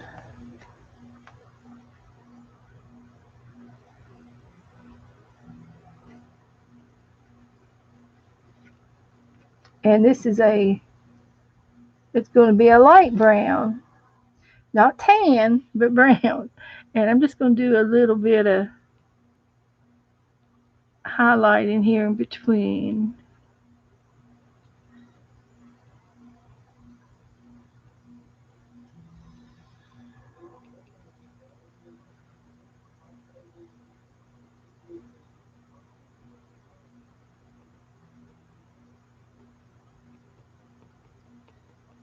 Any other suggestions? The owl's adorable. Thank you. We were telling Owl. I know. I couldn't. I had to stop. Oops. Q-tips is a brand name. If it looks like a Q-tip, but it isn't a genuine Q-tip, then it's a cotton swab. Well, I have no clue. I have no clue. It's the same thing with toothpaste. We say, in my family, we say Colgate. We don't say anything else. We like Colgate toothpaste. We were raised on Colgate. And I don't like any other kind of toothpaste other than Colgate. And I've tried lots of different brands. So, how's Heather and Gretchen doing? Are you guys done yet? They're the only two I know that was doing it. Um, I'm liking this. Should I continue with the silver, beige, and brown? Um, so I'm going to go back into my silver and do another row of silver.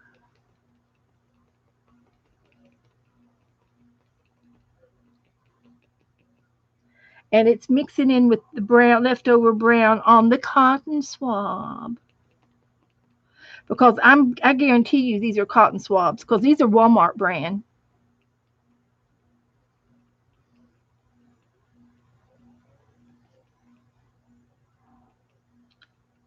Uh huh.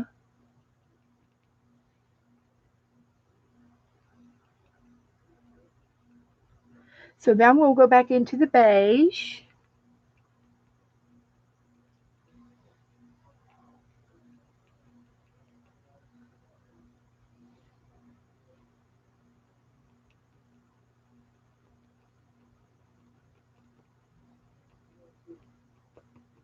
And I'm just pouncing until it gets covered in there.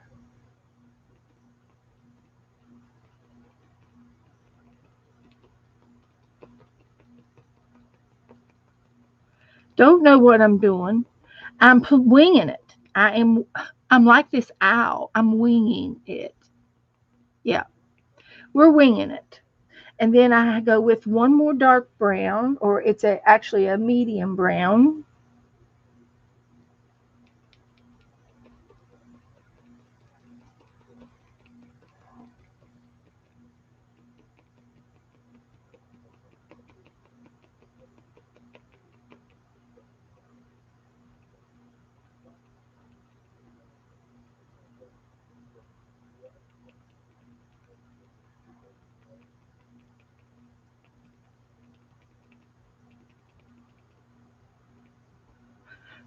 I like it. It's different. I'm still working on mine. It's going to take me a while. Okay, Heather. I'm a lot slower. Oh, really? Okay. I'm in here gabbing and doing samples and goofing off. Would Heather? Do you think that this is not this is nothing? Anybody can do this.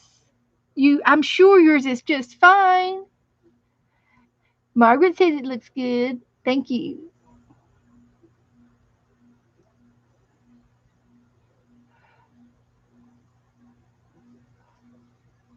Cheryl said she out her watercolors away. She put her what? Did you put your watercolors away?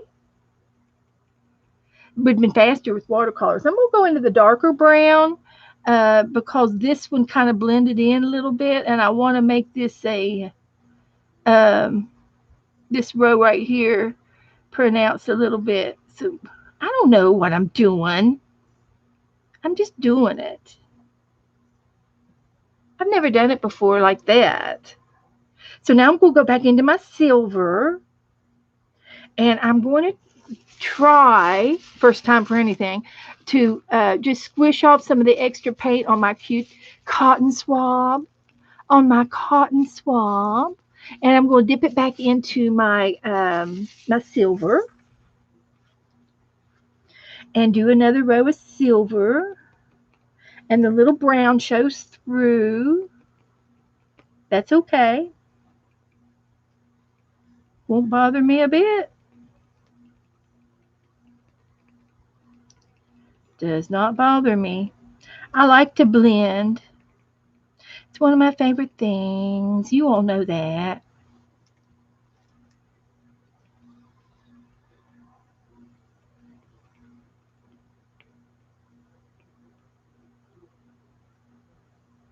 So there's the silver. See, this brown and taupey accent the gold, and I can even put a little bit more gold in there. Oh, Cheryl said she cleaned today. Well, you're tired. Glad people are painting along. Barbara, about everyone was putting jokes up early. Oh, I know. You have to go back and look at the jokes. They were really, really cute. I had to stop because I wasn't painting. So I decided I'd better stop. And now I'm going to go back into my natural territorial beige.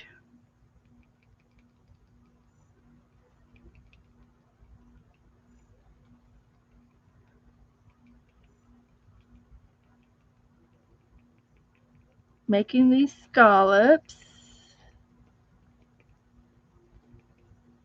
Now, if I wanted to, I could have put real feathers on here. But I decided we were going to go straight to the cotton swab painting. It's all done in cotton swabs.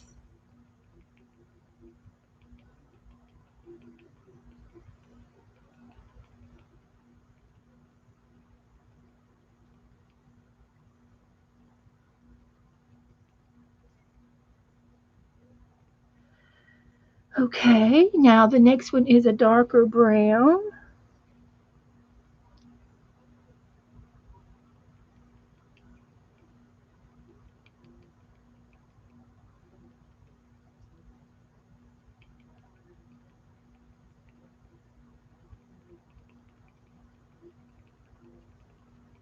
I'm almost done. If I could just get this, get this, he keeps getting bigger and bigger and bigger. He's growing. What have you been eating, Mr. Owl? Too many Tootsie Roll Pops.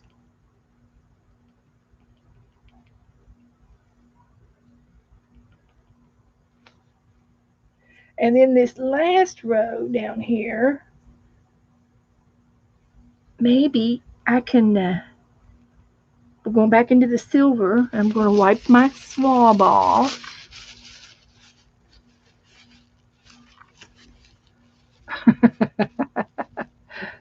Nope, it's not raining. We haven't had any rain today, but it's been overcasty a little bit. We had a real bad rainstorm yesterday, and believe it or not, there was a tornado down on the beach, and it went all along the beach. It was quite it was quite a big one. Somebody posted a picture of it over on beachside, and you can see it rolling. And I'll see. I don't think it would be terrible if I showed it to you. Let's see if I can find it for you. It was a real live tornado. It was kind of exciting.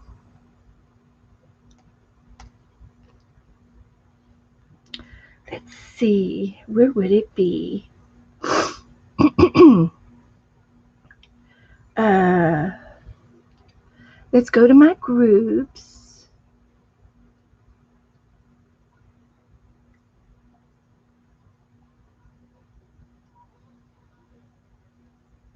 Somebody got a puppy. Somebody got a brand new puppy I have to show. Isn't he cute? If they could just stay like a puppy like that, oh my gosh. Adorable. Uh, it was in.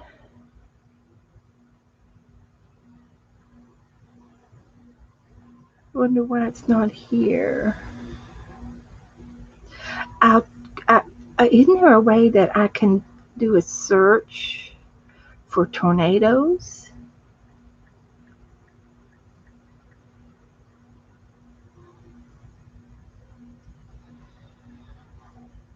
Something near me? No, they want you to join a group.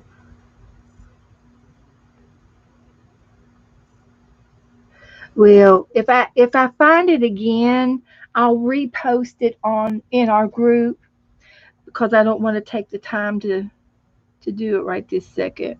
So I'm going to go back to the silver and I'm going to make another one here. Make it real big because they do get bigger at the further away they get. That's true. That's a true. And then I'm going to go down to here. I'm making them exaggerating. I'm exaggerating. This will work. And then after the silver is the light tan.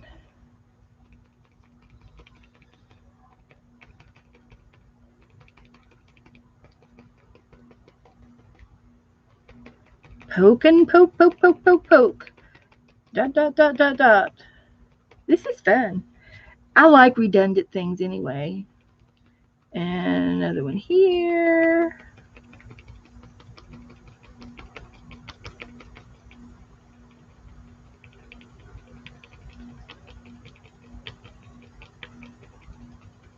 And you see, this would be a good, if you have to take a break for something, you could take a break. It wouldn't hurt anything because it's just no big deal.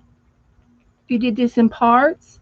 But if you wanted to use a bigger object, uh, and I'm thinking maybe sometimes you can find real big, oh, you can even use sponge brushes, those sponge brushes. That would be cute. Um, the round brushes that you get from in the craft section over at Walmart, and there's little sponges on a stick, and they come in different sizes, like this. Those would be cute, and they're big enough, and you could just get a package of these. And then, if you didn't want to recycle them, you can just throw everything away when you're done. Same thing with this. No, not too much cleanup.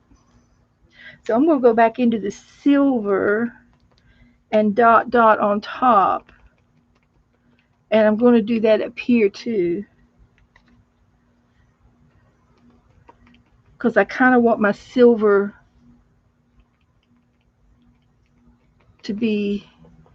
to show a little bit.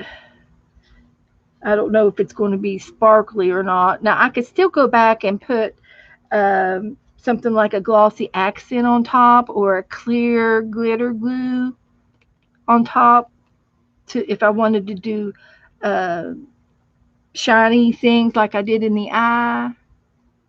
So now after this one, I want to go back into my taupe, and I have got to put a little bit more out of this one.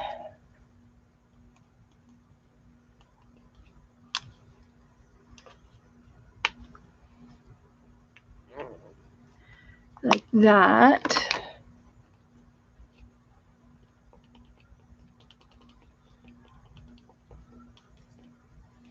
So I'm just going right into it, and I'm just going to uh, fill in the bottom part, and then I will do a brown on the base, just one line on the base of them to highlight them.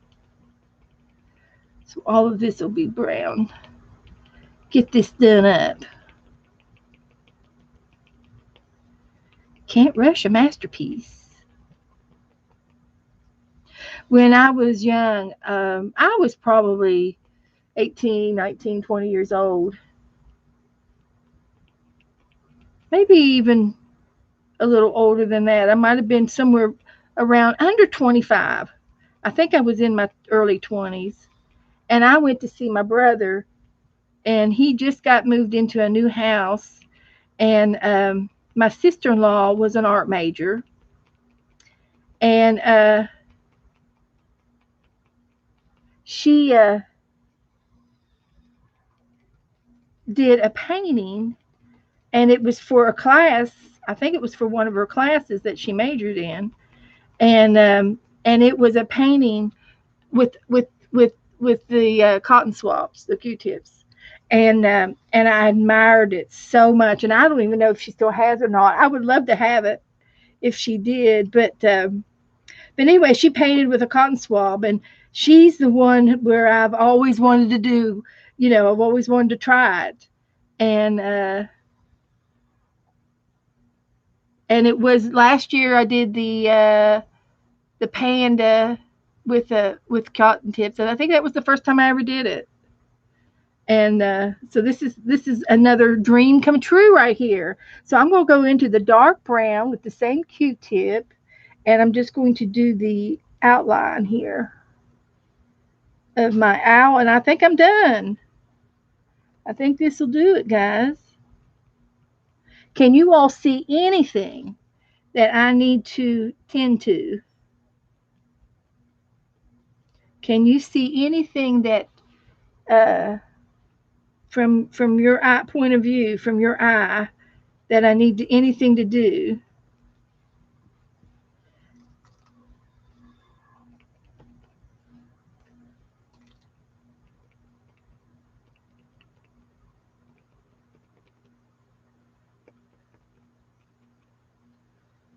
I think it's cute.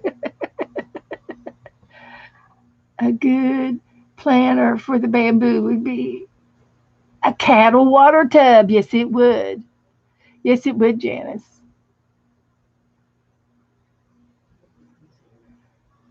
It's all about that base. That's right, Barbara. Very good. Craft and share with Heather. I'm from Canada.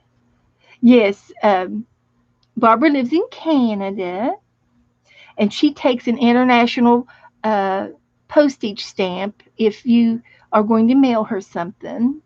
Mm-hmm.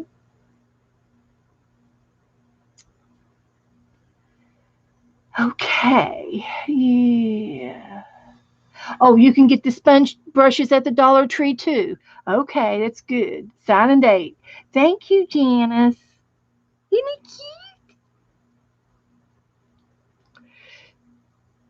I'm thinking of just a little more gold in his ear. Well, no, he's got pretty much gold. I think it looks good. I think you're right. Just sign and date.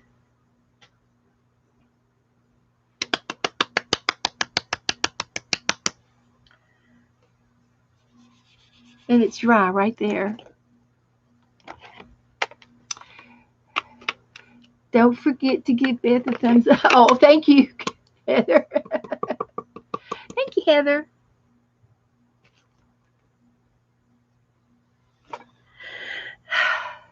That's nice. Another one for the book. It's another good one.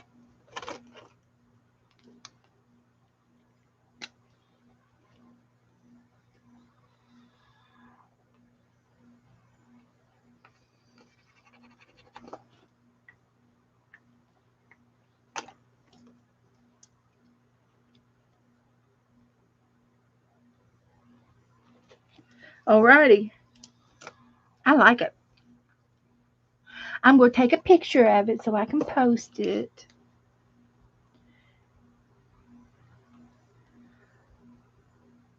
Oh, I've got to do his fangs, not his fangs. His I got to do his feet, his toenails. I got to paint his toenails, and I am going to use a Sharpie. I'm going to use a black Sharpie.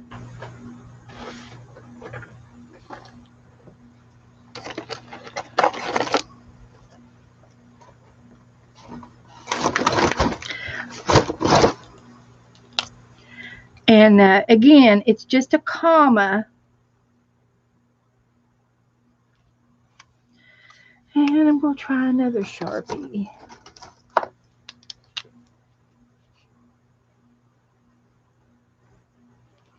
One day, uh, I will show you how to make alcohol, your very own alcohol inks, if you're interested. I would love to show you how to do alcohol inks. Hoot, hoot. It's a hoot.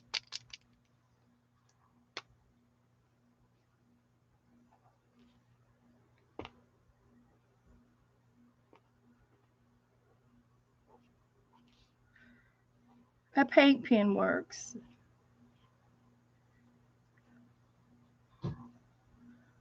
Hey, Joe. Joey. Call to see what he was doing. He's in there.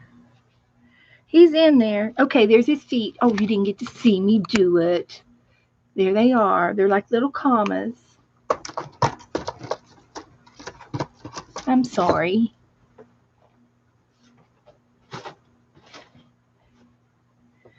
Now I'm going to take a picture.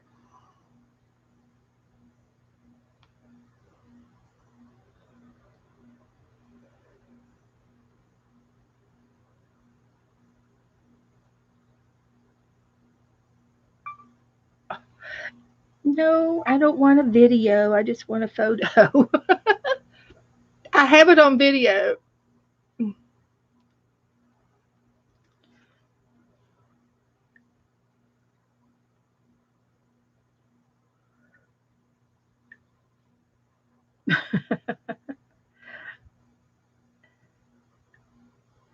Okay, there he is. Now, I'm going to put him over here to dry. His talons, yeah. Well, Barbara, that's what I was going to do is make homemade alcohol inks. I use my old Sharpies. I got to practice my Italians. It's a comma. You just make a dot, make the ball, and then you make one little hook. It's just a comma. Okay, I'm gonna put this over and let it dry. Now we do have some extra paint laying around, so what do you want to do? I can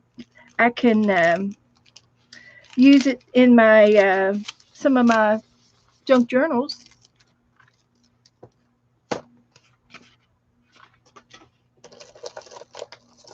Okay, I'm gonna put my bling up.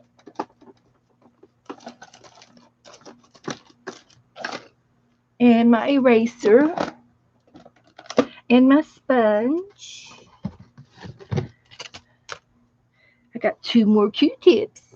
Woohoo! I'll stick them in the front of this little box. That way I can see them if I need them for something. And I made a little mess. I didn't use my paintbrushes. That's fine. No big deal.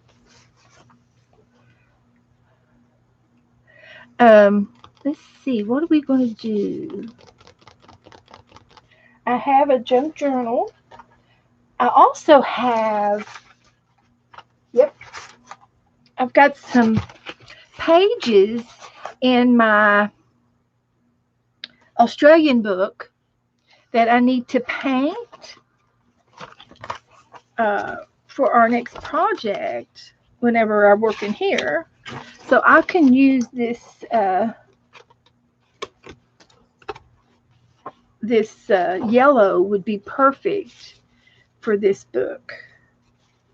And I've got paint underneath my fingernails. Oh my gosh. That's the hardest to get out. That is the hardest. We're getting a little bit of buffering. What do you all put inks in? I put them in these little spray bottles that I've gotten from the cheap stores. And like this is my dark pink. And you take, and when I redo these, I'm going to take all of that out with some tweezers. It's the inside of the marker has the cotton inside. I take the markers apart, I slice it down the side, it's like a straw, and then I take the cotton out and put it in here, and then you can put alcohol in here, or you can put water in here. Now, I have kind of switched to water. You can use alcohol, you can use rubbing alcohol, you can use 90% alcohol. It's just whatever you prefer to do. I'm thinking that the 90% alcohol is more fumy and more smelly, but it also evaporates faster. So I'm not quite sure. So anytime I've ever bought 90% alcohol, you need to use it because it really evaporates kind of fast. But I've also seen water. Of course, you have to realize it's going to run, it'll bleed anyway. Well, Aaron, I'm not sure. Maybe, but I've never used vodka. I would probably drink the vodka before I would use it in my art. But I don't have any vodka in the house. I don't know. I would put the vodka in my orange juice. No, we're in a non alcoholic house. So I'm not real sure if you can actually use it or not. I don't see why not. It wouldn't be a bad liquid to me. Uh, I don't think it would be bad to use it. Why not? I mean, it's an art product. Like I said, it probably evaporate really fast, but I'm not sure. I Oh, you do prefer the alcohol over the water. Okay, okay. Well, anyway, yeah, that's how I do my alcohol inks, and it's kind of a little messy, but it's a fun mess. And while we're talking about that, I'm gonna go ahead and use this yellow in here on these two pages right here, and I am going to use my fan brush. But that's how I do my alcohol inks. It's real easy. It's messy, but it's easy. Easy but messy. So I'm just going to paint this as a background, this yellow here. Uh, no sense in wasting that little bit of paint if it'll work in my book. And it's a pretty yellow.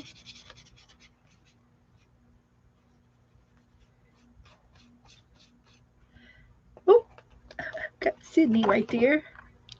Save the Sydney. So, what else can I talk to y'all about? Tell you about? We are going to be. I probably I've got 2, 3 more pages left in here to do, and then I've got my Alice to finish up with. I'm not too far from finishing my Alice book and this one both, and then I'm going to begin uh, a Canada book for a national book. And I have no idea. I started doing these things uh, where I had a collection of Japan stuff, and now it's growing. So I'm thinking I'm going to have to do all the countries before long. So one by one, we'll get them. So I think that's kind of neat, and it's fun. It's fun.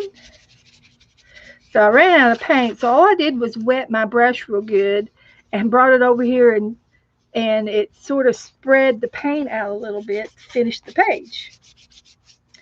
And that's how you finish using up all your paint. So there.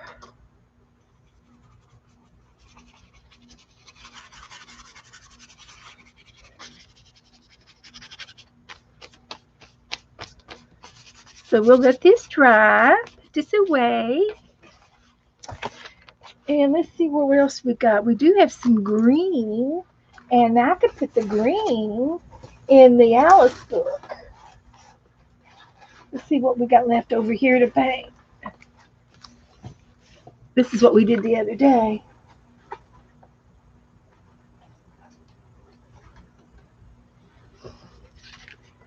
So I could put this a green page. So we're winding down to all of these books. So that's fun. That's good. So I'm going to go in here. This green is watery. And this green is thick. Let's see if we can't get this page down.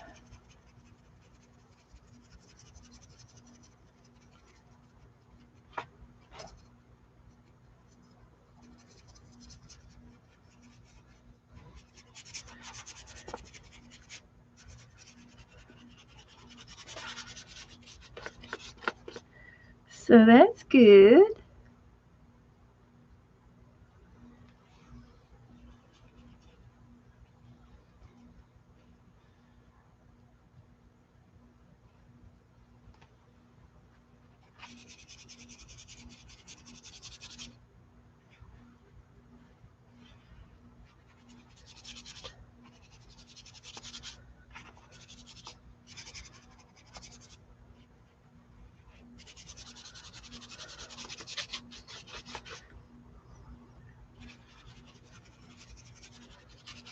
Trying to make a little design.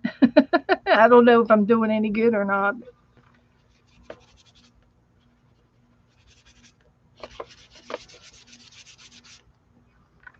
Trying to.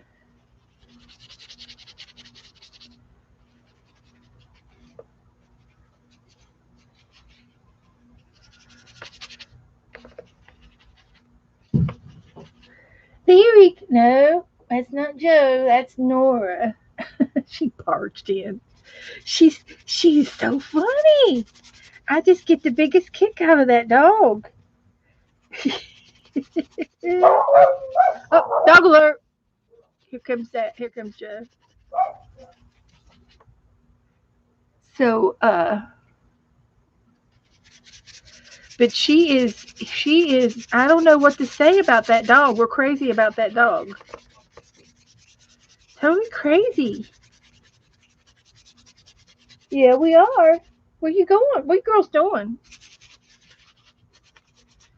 You're doing something. They're hanging around like they're gonna get fed or something. I'm just using up my paint. And then I'm gonna let this dry. And then I'm gonna show you my doll book. I'm started the doll book. Mary, our very own Marriott TA. She has decided to do dolls for the month of August in her streamathon.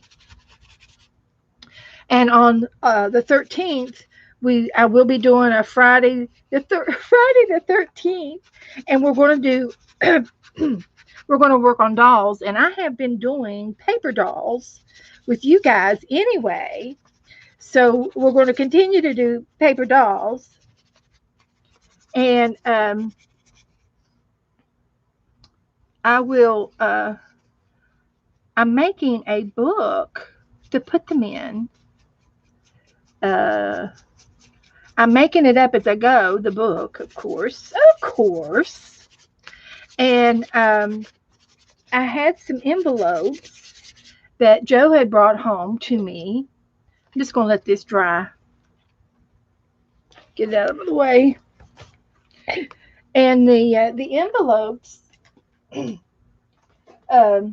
have glycine you can see through on one side of the envelope. It's like it shows the front page of a document or something. I'm not sure. I'm sure they're some type of business envelope. And anyway, he brought these home, and I've got 3 or 4 of them. And I'm just gonna put these paints over here out of the way and try not to spill them. And anyway, these envelopes, uh, I thought, well, I can use these as a pocket, and they're clear. So I've got my dolls in here. Can you see my dolls? So I got my mermaid in there, and I got these two little dolls in here. And this is the first one that I've made. And I'm just covering it with scrap material. And this is the lid to the envelope that you would take this off of the sticky part and then seal it down, and then you can mail this type of an envelope. So it's some kind of a business envelope. Well, anyway, and I haven't colored this part yet, so I need to put some paper on it. But so anyway, I'm going to leave this open, and I'm going to fold it back and put this, take this off, and put another strip on, and glue it in my book. And this will be a page. This would be a page in my book. Okay? So that's how I'm going to do these envelopes. And it's going to be really, really cool. I'm telling you. Let me get something to drink here. It's going to be cute. And all of my drawers are sticking open. And I'm out of tissue, so I'm using paper towels. So anyway, I had this out the other day, and I said, there's something wrong with it. Well, there's nothing wrong with it except me. I was what was wrong with it. So it's going to go on the book like this. It sticks down. And this is double-sided tape. And there is tape on the other side of this. It's just that you can't see it. But it's there. So anyway, it's going to go on this side. And this has already got some on it. And I could probably add to it so that it would make sure it stays secure in the book that I'm going to put it in. And I'm going to show you that next. The book that I'm going to put it in is a box that I opened up, and I'm making the big book out of the box. So anyway, that's that part. I'm going to show you the box. And here's some more papers. These are just scrapbook papers that I'm using to cover my pages with in the book. I don't know what I'm doing. I'm just doing it as I go. Doing a little bit as I go to get it to work. And I think my owl back over there to dry. It's still wet. And so I have this box that I opened up. I never did put that paint over here out of the way, but I'm going to right now, because you know me, I'll dip it in so I don't have any paint out. So anyway, I have a box, and I have been putting scrapbook paper on it. And this box, I have no idea where I got this box at. I might have got something mailed. Somebody maybe mailed me something in it. But here's the I just snapped the edge, the box part. But this is okay. This is the box. It was this big. It was this big of a box, and I cut both ends off. Both flaps off the end, and then this end, on the opposite end over there, I cut this end in half.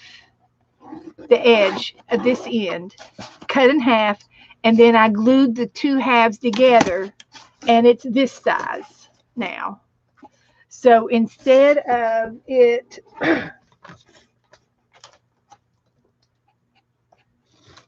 instead of it being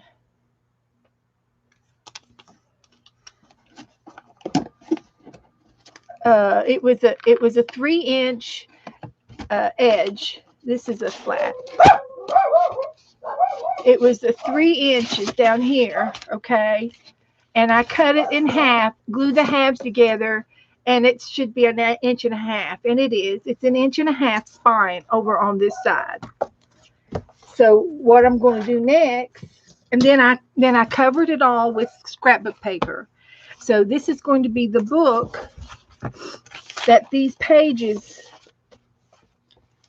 are going to go in for my doll. And so the doll's going to, these are the spine, this is the spine. So I'm going to put all the spines down here, and then this will be the page in the doll. So I'll have to work it out how I want to. I might even cut this in half and just use part of this. Hi, honey. They're barking.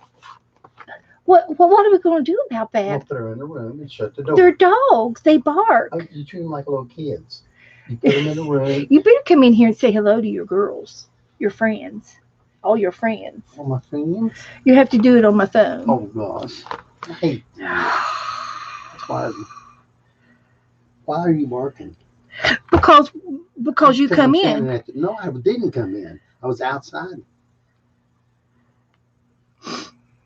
Taking a paint break. There. Oh. Taking a paint break. There. Why? He's got to get his glasses to see this. That's because I'm an old man. That's wet. Don't pick on. That's wet. Well, it's pretty. So anyway, these are going to be my pages to my in my doll book. This is going to store my dolls, my paper dolls. And I don't know how many of these things I've got. I haven't looked. I don't know where they are. Go ahead and look while I say, hi, Sister Cheryl. Hi, Cheryl. How are you? Rachel Joan. Brenda D. Mack. Wow. Glad to see everybody coming back. I thought I quit getting on there because I thought y'all were mad at me. Oh, shoot, Joe.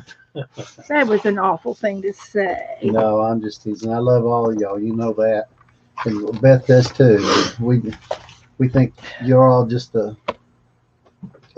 limb of another limb of our family. Not sure. Yeah, yeah. Hi, Heather. You don't have to scream. Well, I'm over on the other side. Oh, shoot, Beth, I did it. What? It was, stop. Just don't move. Back up. Back up. Okay. I did it. Okay, the paints have got to go. I've got to take the paints away. I dropped it. Get away. The green? Yes, oh, it's green. It. It's green. Let me take care of it. Yeah. Joe's going to have to take this to the sink in the bathroom. Don't squish it. It's going to come out. Sink in the bathroom. Give me a break. Sorry, guys. I had them clean up on aisle 2. Clean up on aisle 2. Oh, God. We'll be all right. So anyway, I have these, but that's not the same one as that other. I don't know what I did with it now. I think I have more. I don't know. Maybe this was the only one I have of this. But it could be on the front. So if I use this, I can cut this out and it would still be a pocket. It would still be a pocket. And the dolls, you have to get up the bulk before you don't water it down. Get the bulk up first. I did. Okay. I know how to do this. Paint will dilute forever. Amazing. I spilled the green paint on the floor. On the white carpet. Yeah, it's beige carpet. It is.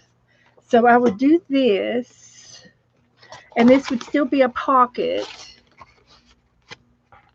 and the tall dolls like my Alice would be able to fit in here.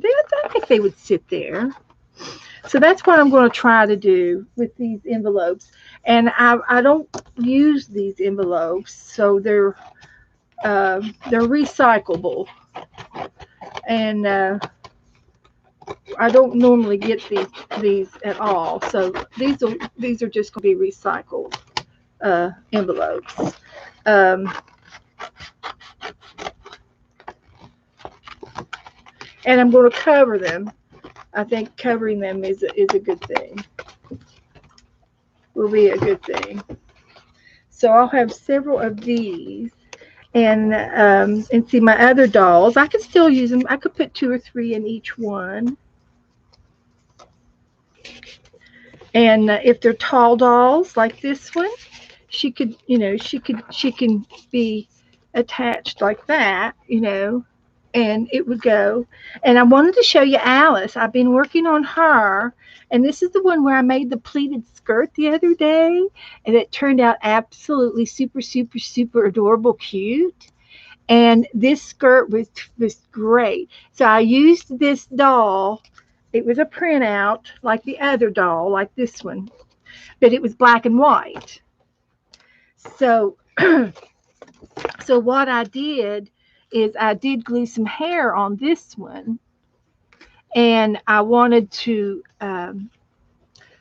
make her clothes. So I had this in black and white, and so I made her a skirt, and then I made her top.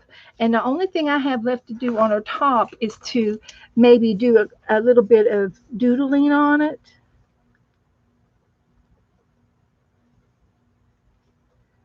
And something like this.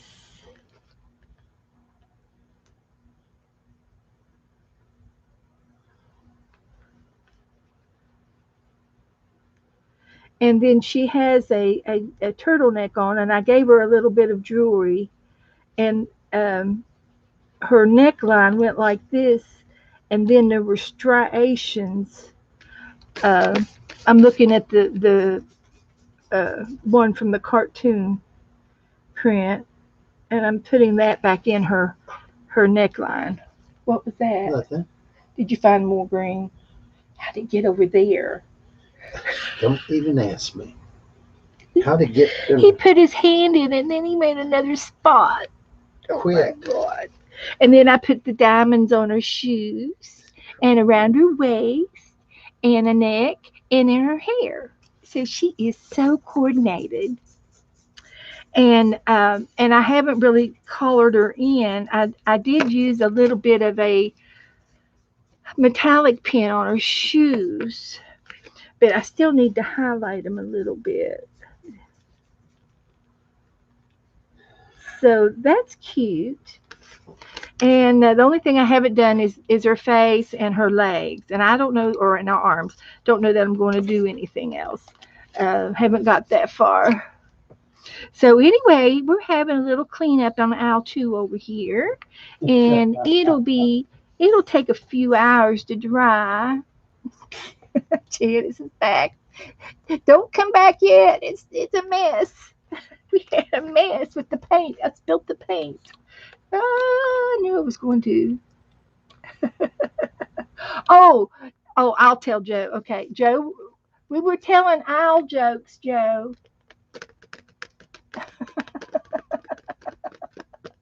Oh, Heather said that her husband was on the phone. Okay, okay, I understand that. Okay, hi Rachel.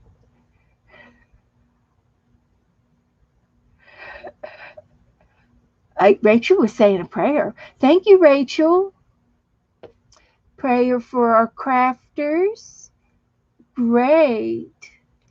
Yes, God is our chief custodian. Yeah,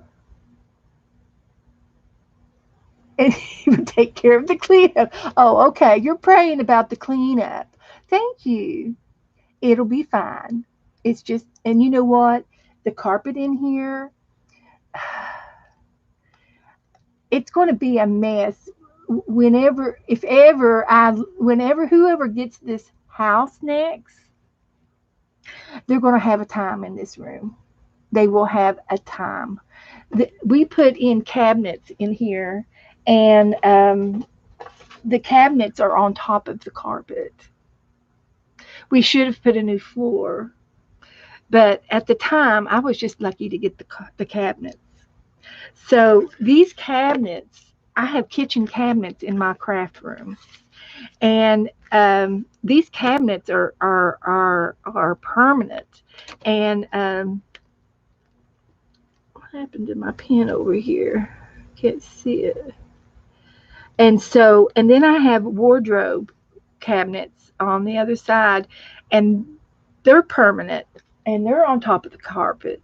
So if ever we do want to take the carpet out of the back bedrooms and put down tile.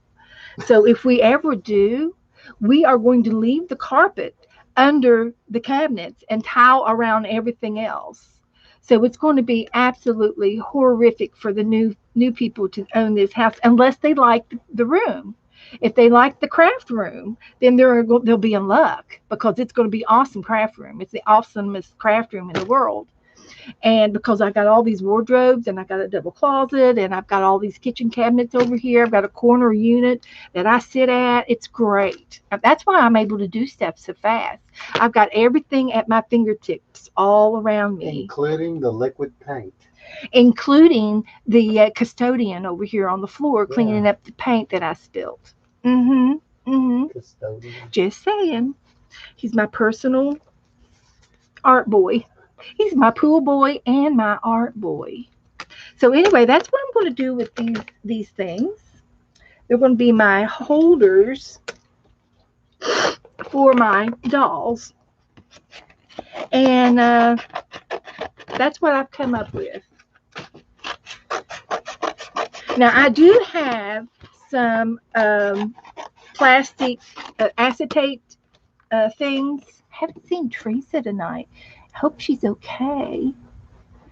I can put a piece of a page protector here if I want to do that, and then I could still use the inside of the page protector for something else. So there's all kinds of options here. I'm going to have really a fun time decorating this book and putting these pages in here. So that's my goal for my book. And then this I did put some tape on the outer parts so it didn't glue to the paper. So I will be putting some more tape on the outside, and it's a collared. It's a masking tape, and it's collared, and it will be. It's what I'm going to use to redo the joints. All of these joints, so I'm going to have use this tape, and I think this is a matching collar. It'll work. It'll work.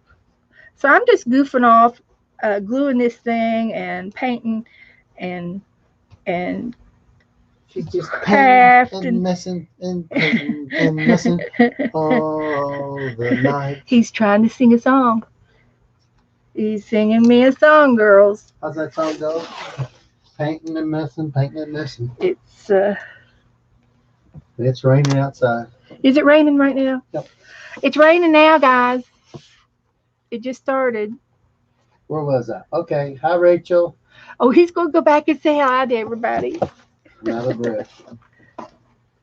That's me. I usually get out of breath. Yes. Joy. Joy to the world. She is a joy to the world. She is.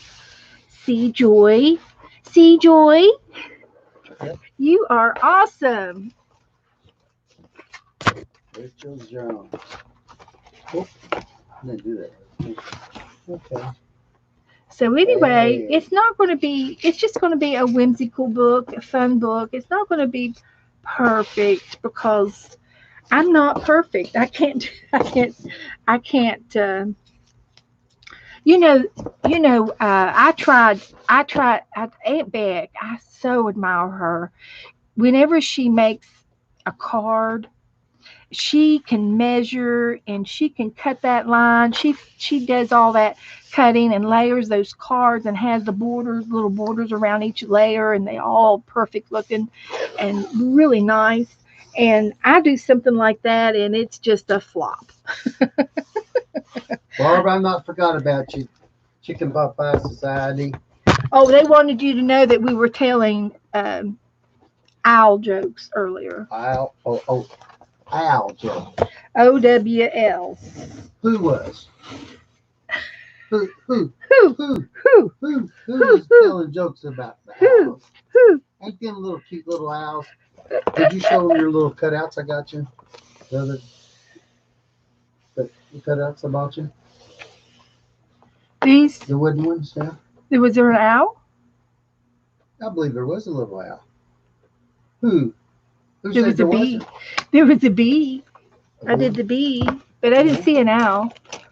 I saw an angel and a palm tree and a bird and a fish and a lighthouse and a seahorse and a Well, I'm shell. gonna tell you, ladies, about the story about Beth.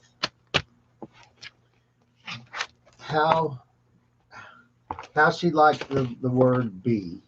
She thought when she was a little girl, her mama was always telling her, "You be good," and she'd say, You better be "Me, good. you be good." Mama, my name is it B or Beth? No, it's not even funny. I'm just teasing. He's making Um, it up. But I will tell you that there is a movie, and if I'm not mistaken, it's Mrs. McPhee is her name, and she was the British lady that's in all the movies, and I don't know her name, but I have to look it up.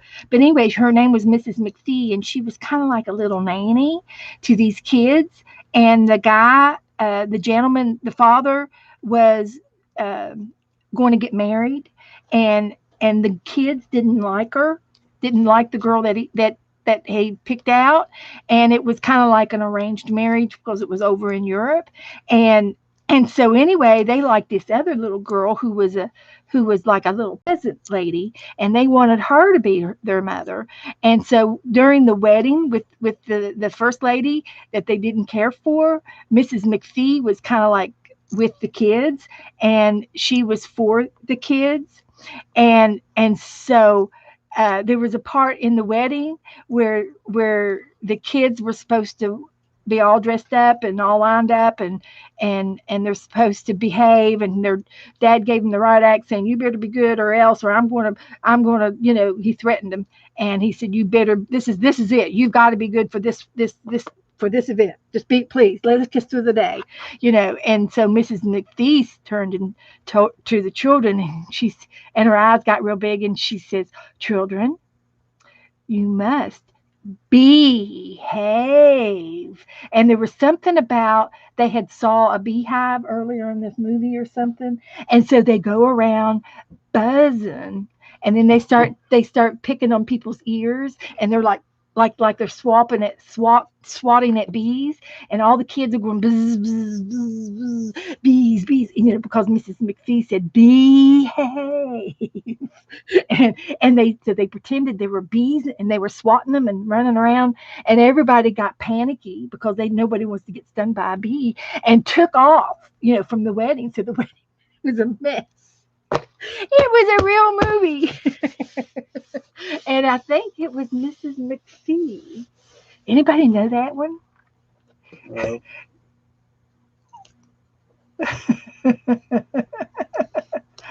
I think I heard it somewhere. She was supposedly a good witch. I see, Janice. Oh, okay. And she had magic with the children, and the Yeah. children were mesmerized with her and loved her. Yeah, Nanny McPhee, I think. Nanny That McPhee. sounds about right, Heather. So there's your bee story. That was in a movie. So anyway, I'm pretty. So anyway, Melissa's here tonight. Hi, Miss Melissa. Good to see you. Yeah, she's been Aaron. she's been crafting with me. Yeah. So this tape is not going to be a good fix. So I have to think of something else to put on these joints, and I'm thinking fabric because I put this tape on and then it wrinkles and crumbles when I open it up. Maybe you ain't got enough. I could try gluing it down, but it's popping, on the back. It's two different types. You need to put paper on paper instead of paper on plastic. No. I'm gonna try to work with it. I should have. I know what Cheryl's gonna say. Put glue down under the tape. Go ahead, Cheryl. Tell me to use glue. She always uses glue with her tape, and she's right. She is absolutely right. I am having a time. Okay. That's right. Emma Thompson. I love her. That's who Nanny McGee was. Yeah, she's a beautiful Emma Thompson. lady. I love her. Yeah. Just love her. I like Mary Poppins too.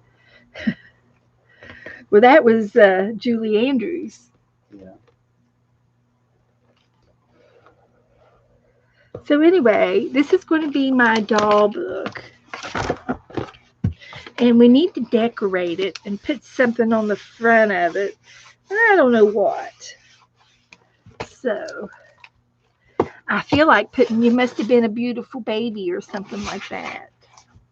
I'm not singing that. Or Dolls, Dolls, Dolls. Oh my God. That was a movie. It was about entertainers. So, yeah. They were like dancers. Yeah. Probably high kicking dancers. Oh, I haven't seen it either. I didn't get to do the devotion. Yes, we did a devotion. I mean, you all did, but I didn't. Yeah. I'll do it to him later. Also, talking about the new Mary Poppins movie, I saw an interview with Dick Van Dyke, and he's in the movie as the older gentleman. Cheryl says, "Glue, glue, glue." Yes, ma'am. Yes, ma'am. I do have some duct tape, 2-inch duct tape, and I'm pretty sure it's got a little bit more glue on it than this masking tape. But anyway, I kind of liked it because it matched, you know. I know. But I'll work with it. I'll get it to stick. I don't have any. I'll get it to work. Green. I'll get it to work. I saw an interview with Dick Van Dyke, and he is like 95 years old, and he is so spry, so with the program. His mind is just perfect. He didn't have any dementia. He still has his wit. He's funny. He's cute. He's appreciative to life in the entertainment field that he was fortunate to be in. He enjoyed his life, and he is still enjoying his life. Yeah. Super guy. Oh, well, thanks, Janice. Wow, that's a great idea. I'm glad you suggested that. That would be kind of neat. She says, "Joe, you need to take Beth to the new Dwayne Johnson movie, The Jungle." Yeah, that would be really, really good. What do you say?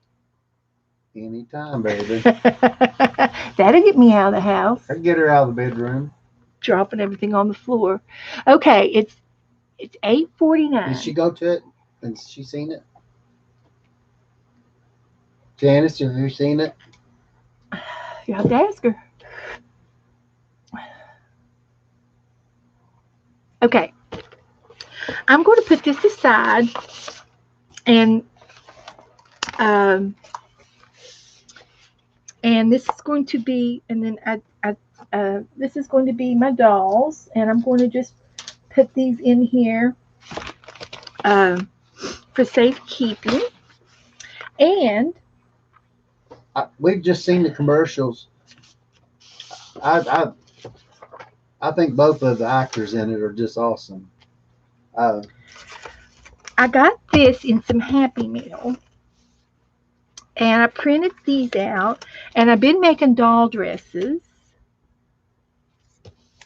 and this is a little bag.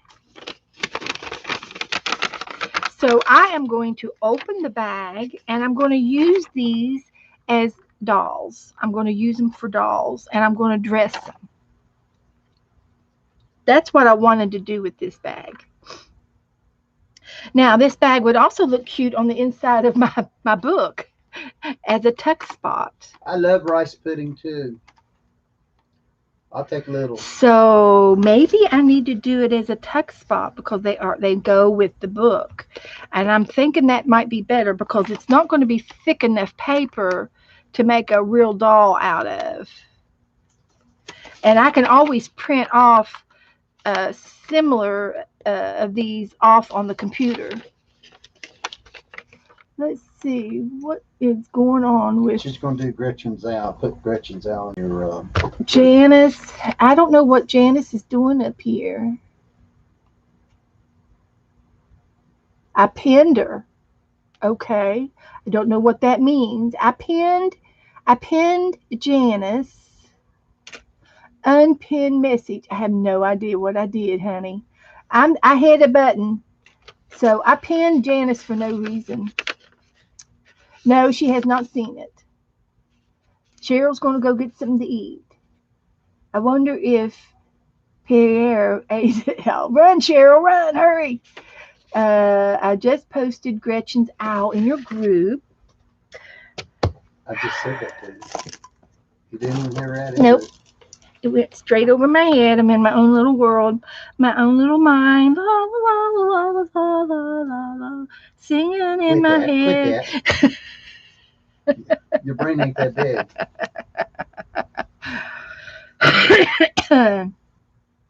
Let me go over here to my Facebook.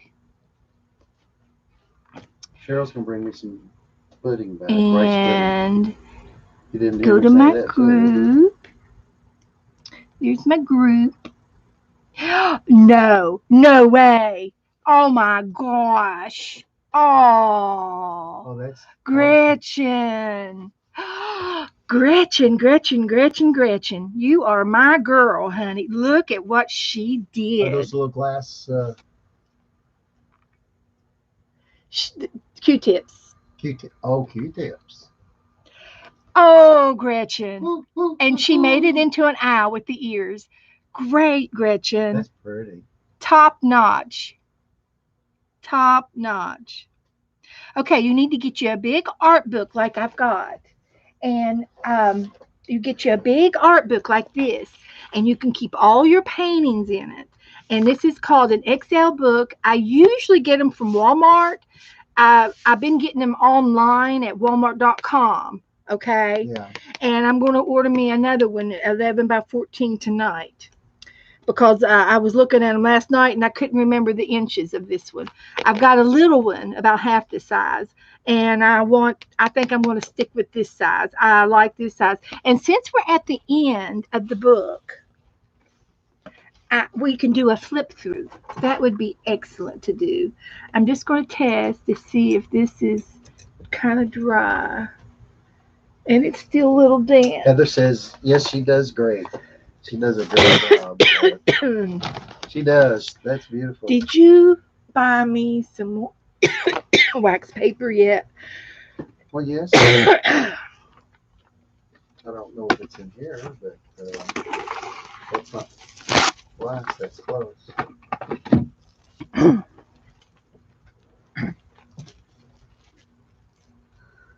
So since we almost finished with our book, I'm going to do a flip through from the beginning. So thank you, Gretchen, for playing along. Absolutely awesome. Absolutely love it. So thankful. I'm going to give it a heart of approval. Great job. I'll give it 2 hoots. Great. Hoot. I don't. job. Gretchen, did you see my owl, my hoot owl in the tree? So, and there was mine. I liked it too. And there was this sketch of it. We You've got saw a couple that. new girls that probably haven't And seen then that. this was the picture that we were inspired by. And then this is just reposted. Okay, there's the other picture. That's fine. And this is something that Nettie did. And she is very good with her mandalas. And she says it's helping with her nerves. So you have to concentrate. And she really did a great job. So, okay, that's all. That's all I have on Facebook. Thank you guys. So anyway, since we finished this book, let's do a little flippy. Let's do a little flippy. Oh, I was gonna get back online so I can see the chat. Let's see here. Get back online. Hit the play button. Hit the live button. Make sure we're live. And here we go. Thank you guys.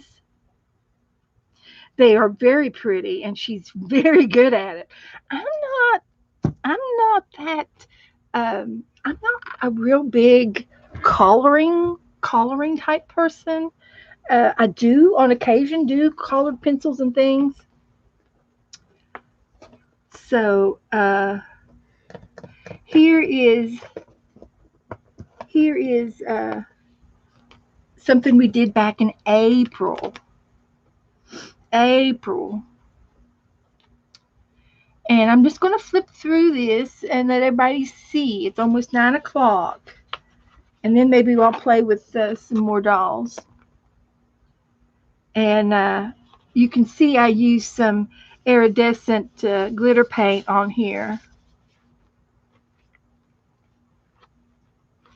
that turned out really nice. She's been working out. She's got big shoulders and she likes to work out in the gym. She's been flying around a lot. I was just thinking about giraffes today, and I like to paint giraffes. So you see, Gretchen, if Gretchen is still here, you're going to like, if you hang out with me, I stream 3 nights a week and I try to do fun art. And as you can see, I like to paint and do all kinds of nice things. And on this particular giraffe, we did the spots and then we doodled in the spots. So that's what made this one so much fun.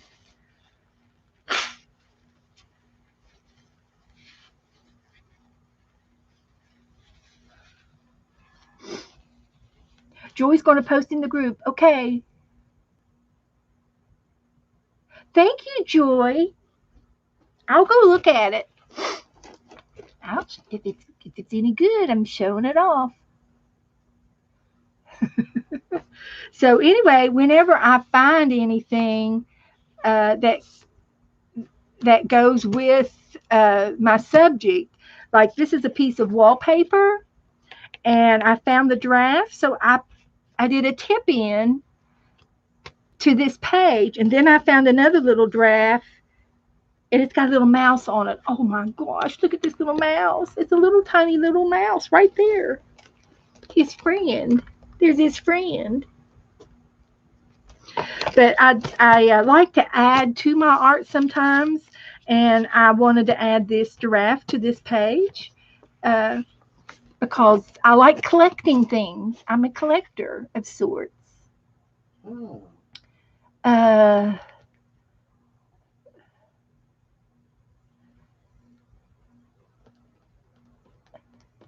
yeah. Okay. Okay.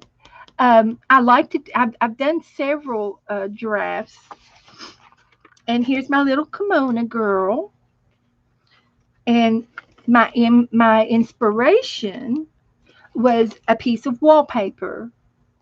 She was on a piece of wallpaper, and it was like several different kind of dolls. And we did a Japan book earlier this year, and a Japanish Asian book to be politically correct. And I made little Oriental dolls, and I probably should put my Oriental doll in here, or make one to put in here.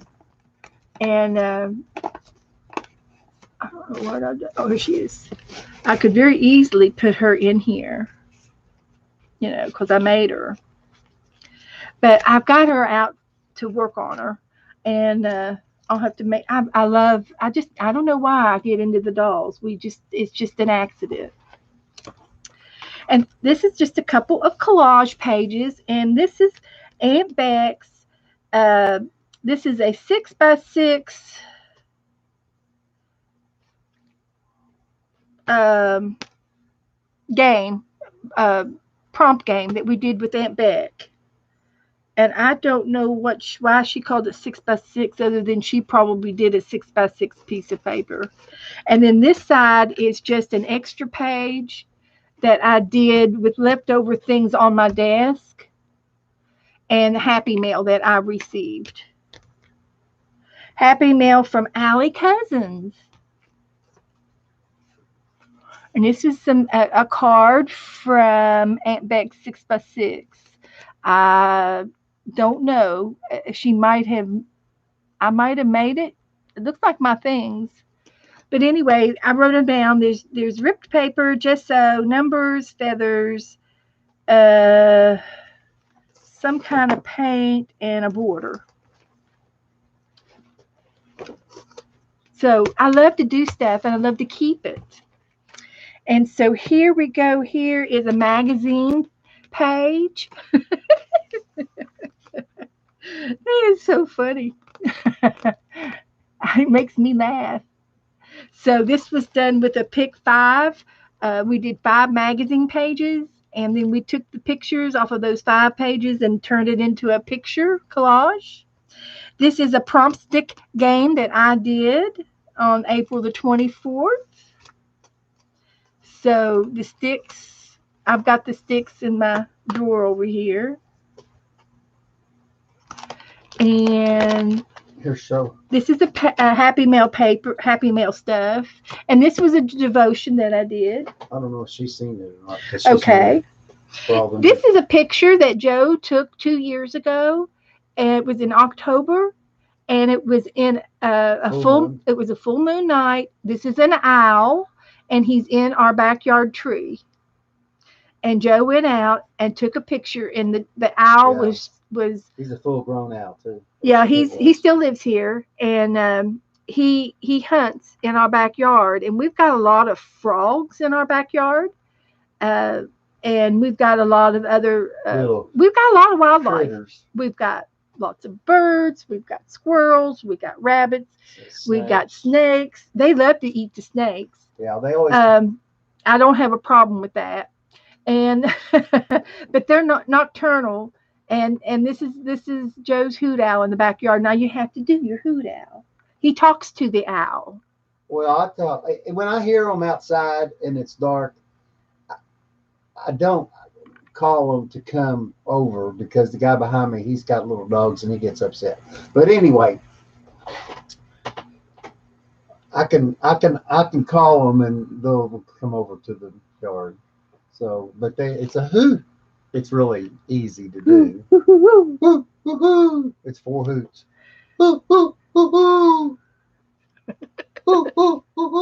He does it real good when he puts his hands over his echo, now, and he echoes. I'll show you my little one that I've got here recently, which is a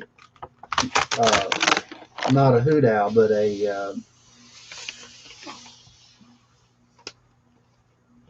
it's a hawk, and this hawk was on top of my little solar panel during the day, and I was cutting the grass, and he was just watching me. So cut the grass because he likes to find snakes and stuff, and he'll go and pick them up. Well, he was being bothered by like a whipping wool.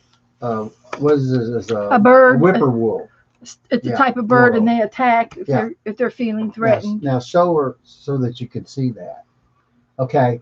Now see the owl, the I mean the red-tailed hawk is on the pole there, and look at the bird down to the left,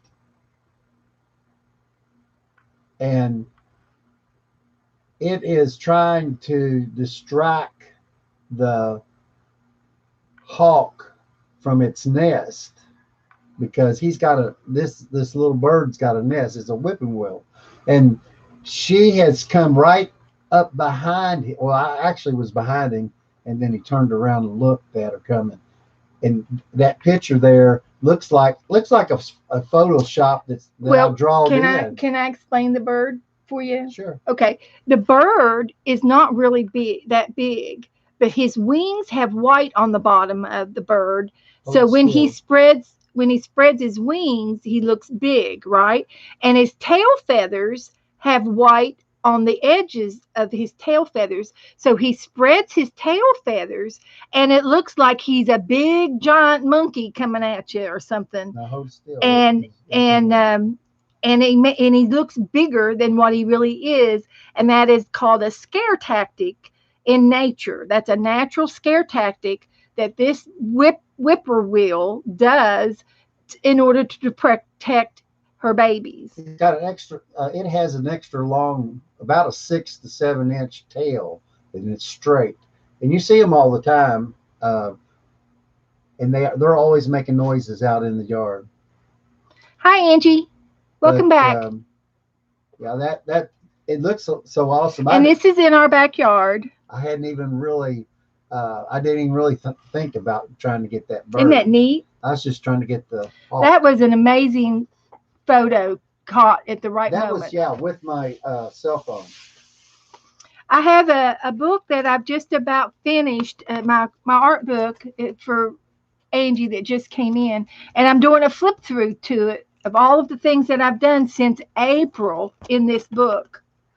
And I've got a lot of Happy Mail in here, and I've got a lot of games that we played in here, and a lot of prompt sticks. I've got pages, games that I've played with Aunt Beck and Rebecca and myself, magazine games, Happy Mail, and devotions. This was a crackpot devotion. And it doesn't matter what others are doing, it matters what you are doing. That was from some Happy Mail. I love it. Uh, Whenever I do an art page in my book, I usually do this right side or on my art pages, and then I have a blank page.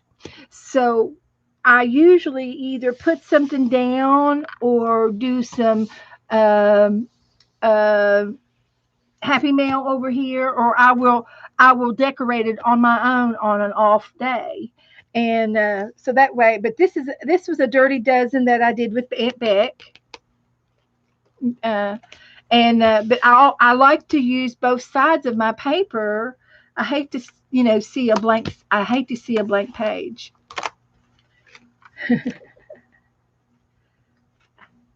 You are so beautiful.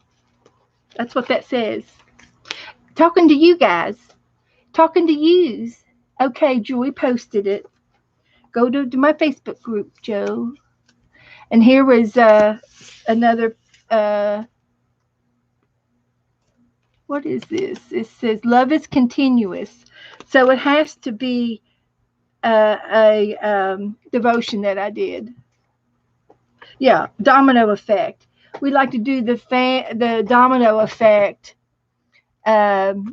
with our love and keep it going. So I had dominoes on here. Here's dominoes. Here's a kitty cat that we did with fibers. I've got wool right here, down here. Oh goodness, these pages. That's one bad thing about this book. It is too big for the camera. But this is all fibers and fabric, and craftiness is happiness. And we named her Mary Ann. And there's a a a felted ball right here. I felted this little ball. And then here is a magazine game that we did. And let me go back to my Facebook group and get Joy's Owl. Oh, you did it with fibers. I love him. And I have a request. Hi, River City, Deborah. I have a request. A request. Heather, who is Gretchen's mother, in here, is doing a owl um, unit on owls. She's doing a little craft thing with owls, and she was requesting that everybody make an owl and to mail it to her. So her name is Heather, and she is in my Facebook group, and she would like owls from all of us. And I was just wondering if anybody would be interested in making Heather an owl. And she is Craft and Share with Heather. And I can give you her address if you message me, and so forth. So this is really, really, really, really cute. Isn't that cute? He looks he looks like he's got a little sachet on and his little bow in the air and his hair in his ear. Love it. He's really cute. He'd be cute enough to put on a pin and wear him if he wasn't so big, but he looks like he's about 4 by 6 or 5 by 6. He's cute. He might be cute to put in a picture frame and don't put the glass in it. Just put him in the frame and sit it on the counter. That would be cute. Very nice. Thank you for sharing. There's Gretchen's again. Gretchen did great. She did great. And here's mine. And mine was done in all of Q-tips. I mean, cotton swabs. All paint. So thank you. Thank you, thank you, thank you, thank you. Let's see. This is Janet Nash did a prompt, and she likes to use 6 prompts in her games.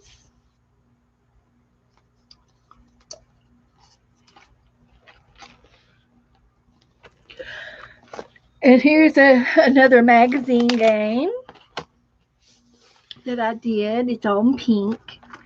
And this is a magazine game. And then I did another giraffe. Is Gretchen still in here? We did another draft, and this draft has a picture. And this was my inspiration. And you see, he's got his tongue hanging out. So I put his tongue hanging out. And they have black tongues. Their tongues are kind of a real dark purpley tongue, like Chow's.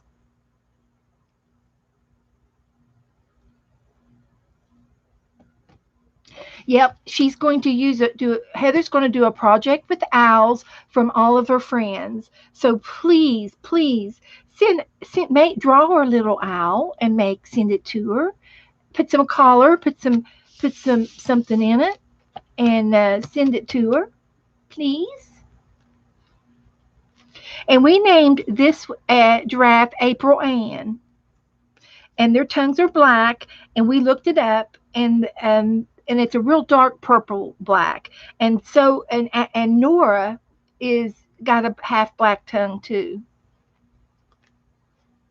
But that prevents them from getting sunburned, their tongue, because they're always licking and stuff. So that's what they said. Here's another magazine game, and this was cute. And I got all these girls, and look, they're in shoes. They went to a shoe sale. It's all about the shoes. And here's another devotion and another magazine page. And this is Love is Patient, Love is Kind. Another circle of love. And our very own Renee Cole gave us a quote to put in this book, and it was so appropriate I had to write it down. It says, "Love is the best part of me, honoring the best part of you." And I love it.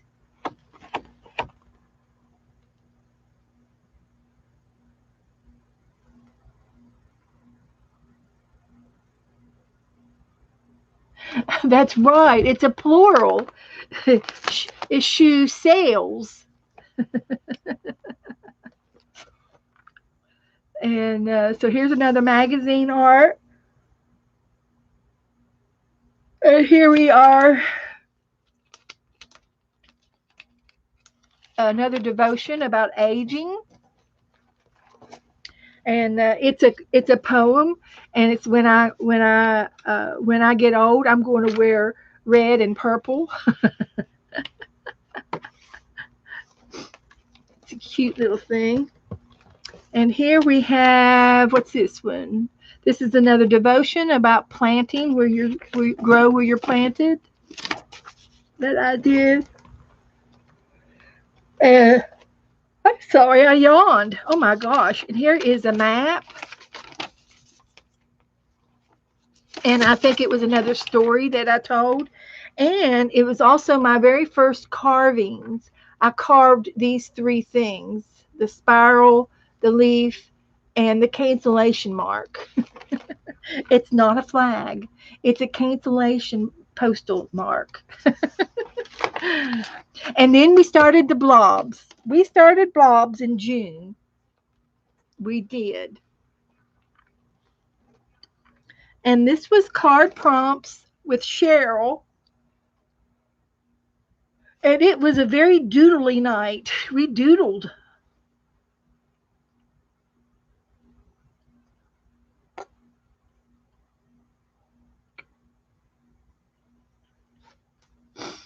That's cute. I love it. It's different.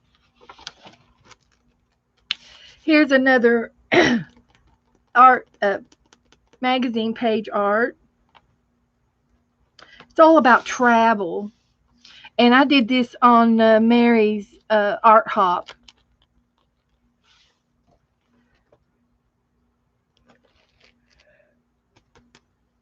Here is a devotion, and it's about being queen in your garden, in the weeds. We were talking about weeds, and some of these weeds turn into beautiful flowers, like the Queen Anne's lace. So we were talking about pretty things. Here's another magazine page. I did this with Gigi. And here's another angel devotion that I did.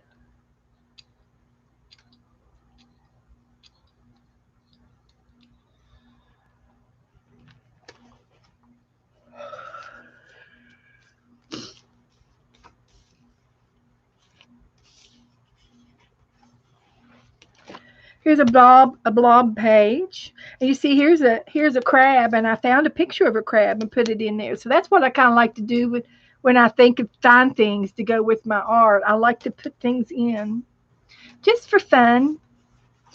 And this was a night that I made some extra tabs, and I showed y'all. I watched somebody make some tabs, and these are sample tabs that you can make with your punches that you have. And then we did some more ink blobs over here.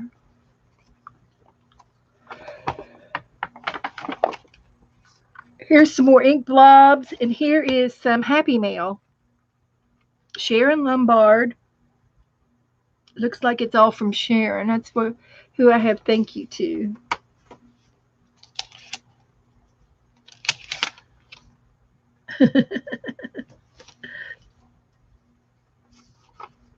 Cute, cute, cute. Here's some more paint blobs.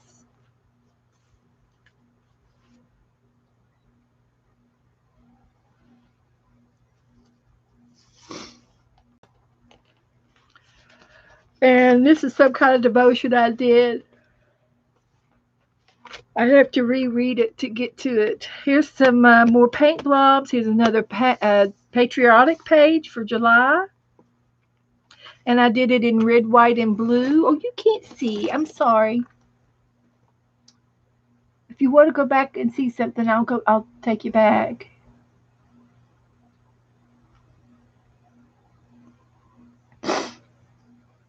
Everybody okay? This was fun. This was fun. Paint blobs. And if you want to send me any paint blob samples, I'll be glad to do them on here. We could do paint blobs tonight if you want.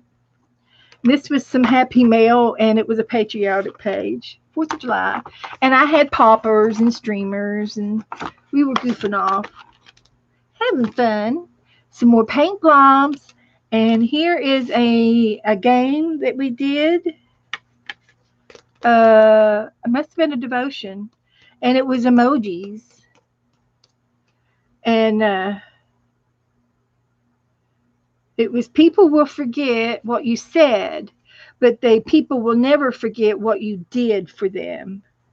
And the people, oh, they might forget what you did and they might forget what you said, but they will never forget how they made you feel. And we had emojis. And that was so funny. I was going to try to draw faces and I wasn't doing a very good job. And it just so happened somebody yelled out, Beth, go get the napkins. There was an emoji napkin. And and it was perfect. It's so funny how things work together. And I think I think this is some ink blobs over here. We could try to salvage if you want. And then I painted this in front of everybody. This was fun. I painted it 3 or 4 times, and the it was going to be the art. It was the art hop, and it was going to be summer was going to be the theme, and I had picked this summer picture, but it was also they turned it into an artist that you admire, another artist on the YouTube. Well, it just so happened that this is one of my favorite paintings to paint, and as you can see, I've painted it 4 times here. Well, it turned out that my favorite artist was the teacher that taught me how to do this. And so I painted it 3 times before the show. It's a painting that I have done multiple times that I cannot even count how many times I've made this painting. I've lost track of time, but I wanted to do it online, and I wanted to do it within the 30 minutes that I had. So I painted it to refresh my mind of what I was painting, and to remember some of the things that she taught me how to do this with. And her name is Allison Pryor. And that is the artist that inspired me to paint.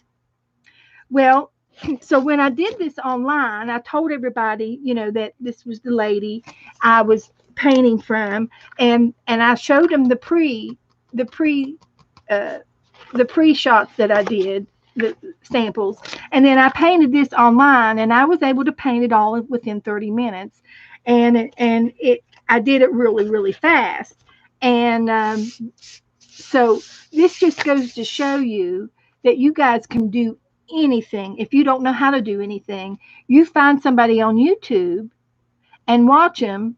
And when she did this painting online, and I had a date on where to find the tropical beach and everything that she did, and I had a site for everybody to go to, and I said, you watch it, pause her, paint, watch it, pause and paint, and do it in steps. And it was like the background was the sky and the water, and then she did these little islands out here of mango groves, and she had this little inlet coming in where the sun was either setting or rising. the sun rises in the east, and that's where I live. And if you're on the west coast, this would be the sun setting. Okay, so depending on where you are. And then she taught me how to do the beach. She did, and then she did the trees. So there was like one, two, three, four, five different lessons, all in this picture, you know. And then the accents would be like the little birds and the little flowers, you know, and maybe the waves would be the accents. And it was just, you know, it was all done in little steps. And after you do something over and over and over, you learn how to do it. And then it looks like the first one the first one is just as good as the last one. So there's no good or bad in practicing. Everything is good. They're all good. And it's something that I enjoy, and I'm I've improved at it over the years, and I love doing it, and I still love doing it. And I love playing with the water and adding colors to the water to make the water look change colors, and they're all different in every single one of these. So this was good. This was done on one of Mary's art hop in July. So here's another magazine page, and I don't know um, what I wanted to get. Okay, this was another ink blob. This was a devotion, and over here, this has to do with the ink blob. This shirt is some paint that I put down, and then we made the girl around the paint blob. And I did this, I don't know, a year or so ago, and I wanted to revisit this art, this this craft, and I did. And the original inspiration was a piece of washi tape that Teresa Church had sent me, and it's on the original page wherever that is. I should refer back to it. But we did this on the same day that we did some ink blobs on another page, and this was some Happy Mail sent to me from somebody, and I glued it down, so I don't remember who. But they sent me this, and it was an ink blob, and I could have either used it in my art, cut it up, collaged on it, or made a tag out of it, or made an index card out of it. But I chose to use the ink on it to do an ink blob art. Is what I chose to do with that. It was fun. This was when I had 700 subscribers and we had a big party. This was fun. Here's some more glue art, probably a bingo night. This is bingo night. Here is different things that you can do with your painty papers. Somebody had asked me, after we do painty papers, what do we do with them? Do we just put them in a book and leave them? No, you're supposed to use them. So I showed how to do a weaving a basket with two different painting pieces of painting paper. I also showed how to weave a heart, and I used text paper on purpose because I wanted to show how to make the heart, the weaving heart. So one there were two hearts, and one heart was painted blue, the other heart was left plain, and then you cut strips in both different directions on the hearts, and then you weave them together like you would a basket. And these are five different pieces of painting paper. I cut out five painting papers, and I cut out four hearts, and then you cut the painting papers up all at once, and then you mix match the pieces. See, this piece, this piece, this piece, and this piece are the same size, but they're from the different patterns. So, and then we wrote down all of the things that we can do with painting papers. And it was, you can make borders, do circles, collage with them, use index cards, ACT cards, iCads, clusters, etc. And things that you can do with painting papers. So that was kind of an idea uh, brainstorming day. And here's another collage page. And apparently, I had a lot of women in my pages. And after this one, I started uh, getting magazine papers. When I choose my pages, the numbers, page numbers, I use 2 or 3 different magazines so that I don't get all women. I mean, this is great, and I'm glad I did this. But I think would get boring if you did it the same way on 10 different pages. So I've been using different magazines. So like this page, I've had a car magazine, and then I had a couple of other magazines. Here's some more paint blobs we did. They were so fun. We had so much fun. And then this is another paint magazine game.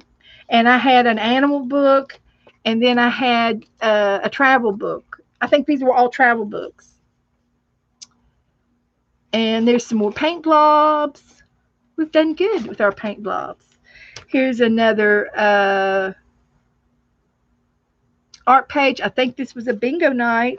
I think it was bingo.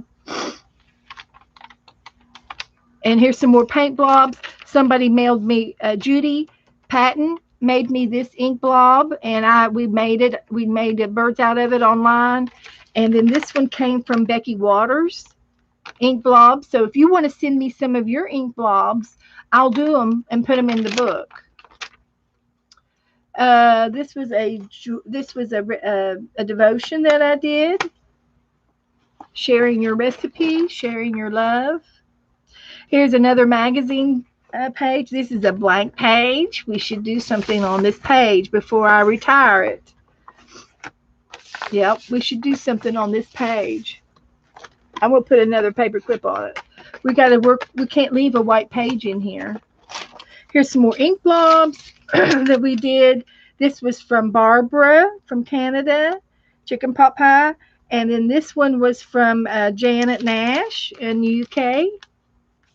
And we did, this is bingo night. I love this page. And then here's the starfish story that we did earlier tonight. There's another blank page. Another blank page. We can't have it. We got to go back and do something on them. I tell you what I could do is I could do ink blobs and then let them dry, and we can do it Thursday night because I still have 1 or 2 more pages left. And then this is the owl that we did tonight. And it was just a little bit wet.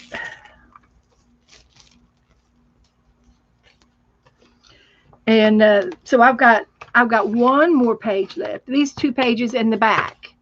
So so Thursday night we'll do something here. Maybe we'll paint that mermaid that I liked. And we will do some paint blobs on the rest of the pages for Thursday night. So that's good. I'm going to leave this open because his eyes are, bless his heart, his eyes are not exactly, I don't even see the gem in this one. It's gone. There was a gem in here. He's lost his eye. Had an injury. Yes, I have, Cheryl. I have done paint blobs with my eyes closed. You want me to make some now? I have to leave this page open anyway, so I can do some paint blobs over here, and I can do them with my eyes shut.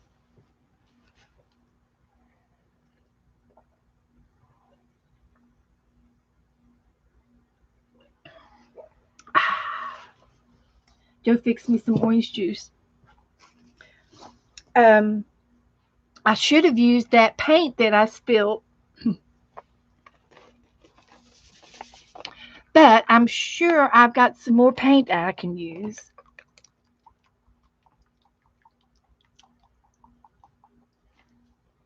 So here's what I'm going to do. We're going to make some paint blobs over here. And I'm going to get a paintbrush.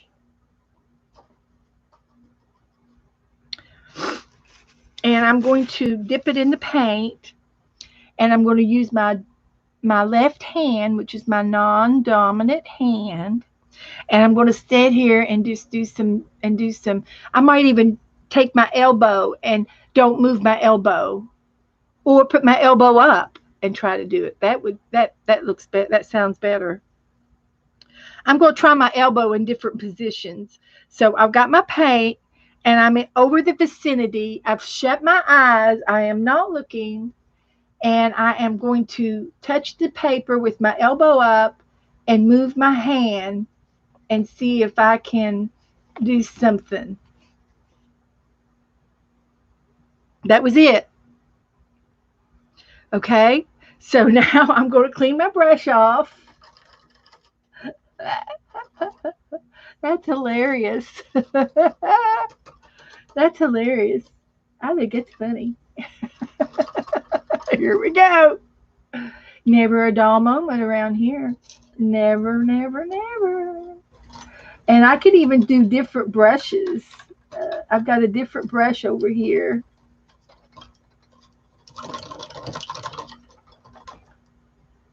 I could do different brushes. Let me try this brush. Oh, it's a fan brush. I'm going to get another color. And the only thing is I can't guarantee where I'm going to. I can go in the vicinity. I could do the vicinity. So here's another piece of some blue paint. I'm going to put my fan brush down in there and get some paint. And I'm going to move the paintbrush or the paint away. And I'm going to put it in my dominant hand. And I'm putting my hand up here on this end of the brush. And I'm going to put my elbow up in the air. And I'm going to close my eyes. And I'm going to put the paintbrush down and draw something.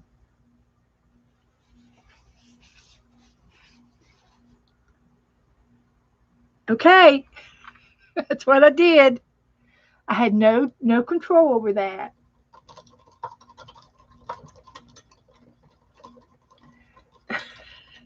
Oh, it's a helicopter. And I can put the blades on top of it. Cool. I guess we're going to have to do them now that I've done it. I can't save them for Thursday. That would be a bummer if I saved them for Thursday. So I've got a different brush. And I'm going to put this paint away and get some of the color because we like a variety.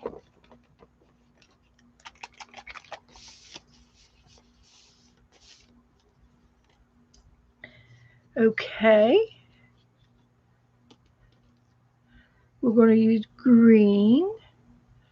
And I'm going to put it over there. And I'm going to close my eyes. I'm going to put my hand is on the end of the brush up here. And I'm going to close my eyes, turn away. I'm going to look behind me, and I'm going to do something. I think I went off the paper. That's it. Okay, that's all you get. I went off the paper.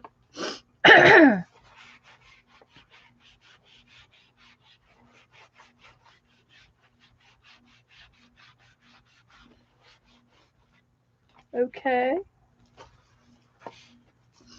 And I'm going to get this pink one out here. I don't know how dark it'll be, but put the green away before I spill the green again. I cannot believe he got that out of that carpet. I bet there's more underneath it. And I'm going to we'll get a little brush.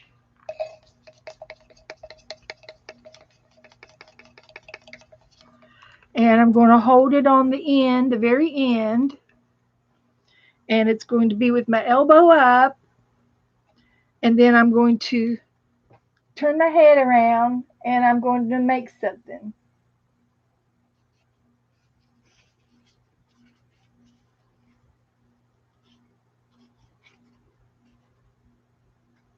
Did I do anything?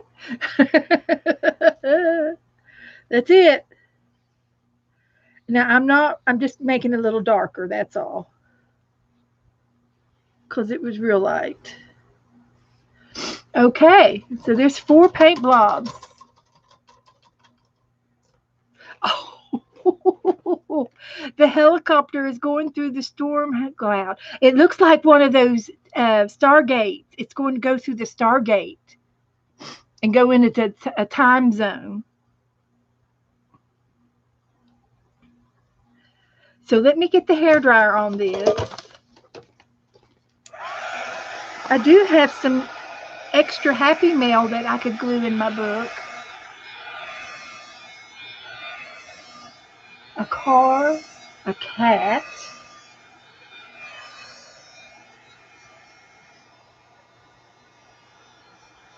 It's going to be 1, 2, 3, 4.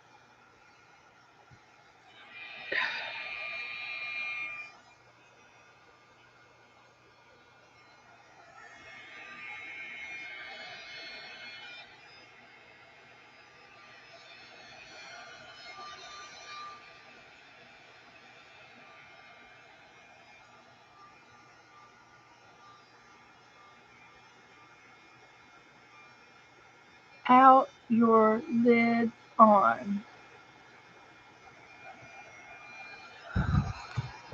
Put your lid on. I got it. It's like a game. It's like a word game. Put your lid. I got it. Did I win? Ooh, ding, ding, ding, ding, ding, ding, ding, ding. That should be a game. We should have a Taiwanese game one day.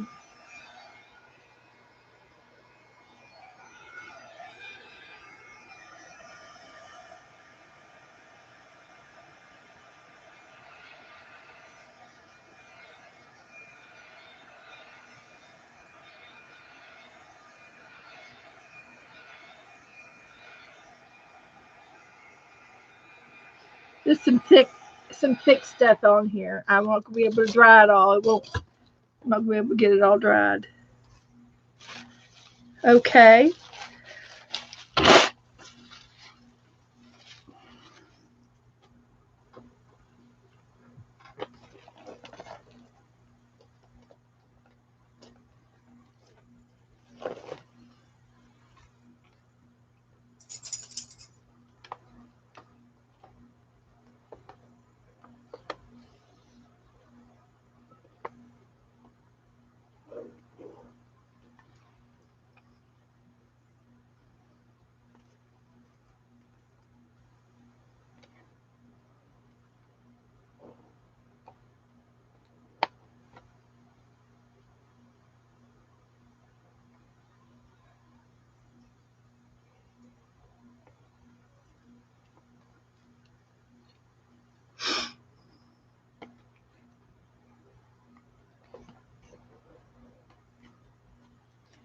Okay. We got us a helicopter. Come on, Beth. You can paint better than that. I've seen it. I wanted to do it differently, Joy.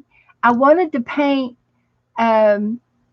with a new ops. And see, that might be thing in. I could turn my hand upside down and try to do paint blobs. I don't want to do the same things over and over. I'll do another one as soon as we get this one. Let's do this one.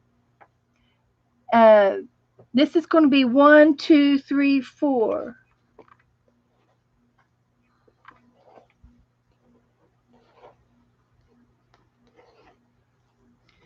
So go. Okay, Melissa. She's going to. Let's see. You think it's going into a storm? What else do you all see? Come on. We're letting this owl dry. He's lost his eye. There's a gem in this one, but this one's gone.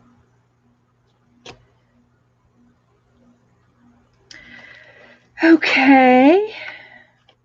Is this a frog? Can I make a frog out of this one?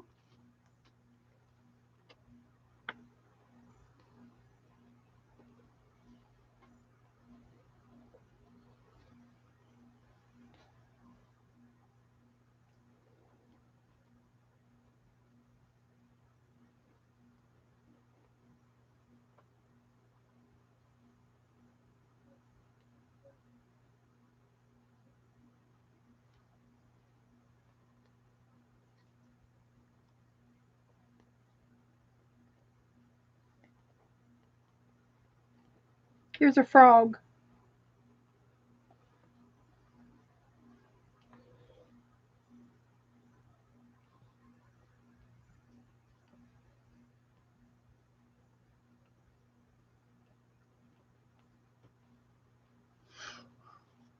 Let's see. You see an owl? Which one? Joy?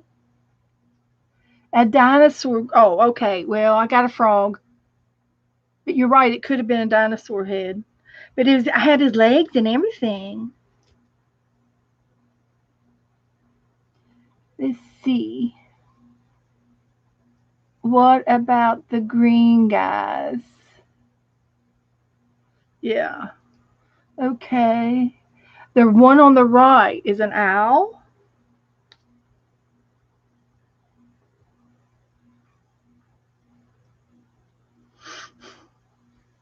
Are these his wings? Are those little wings? I see something like a bird.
A bird. A bird fish or a fish bird. Okay.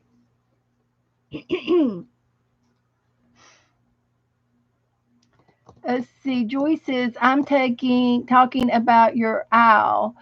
You painting on the other page. You want me to paint another owl? Is that what you're saying? I can paint another owl, but I don't think I'm going to do it tonight. But I would like to paint another owl. I like owls.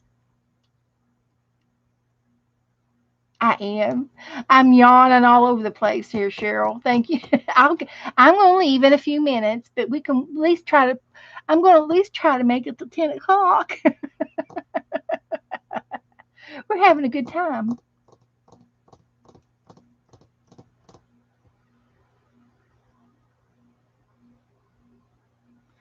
Oh, Joy is trying to make a joke. I said, do you see anything? And she says, yes, I see an owl on the other page. Now, Joy, you can't tease me like that because I don't understand it when you're teasing me and I'm trying to concentrate over here. And you know I'm trying to concentrate over here. So tell me what this blue cloud is. It's a storm. Is he a storm chaser? Is this the eye of the The tornado.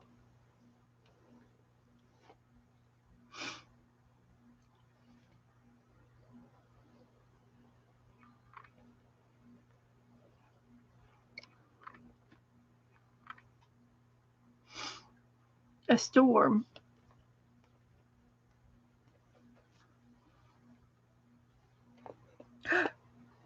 It's wet.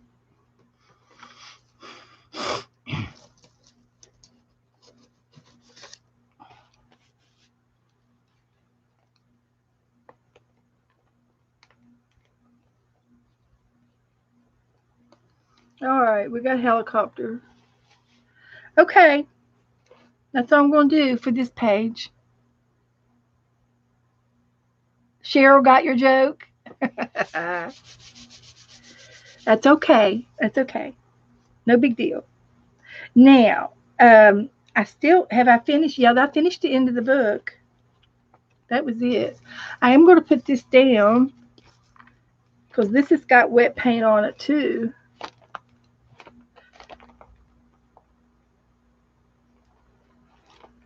I'm just going to let this dry. I'll sit it over yonder. So we did paint blobs. All right. Hi, Teresa. I've been asking about you. I've been crying for you. I've been crying.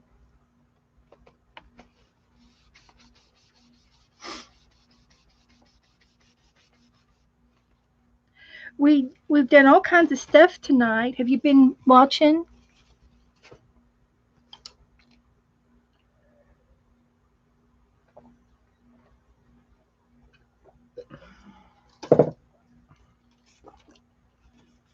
So Thursday we'll do something over here, and I'm wanting to paint a mermaid.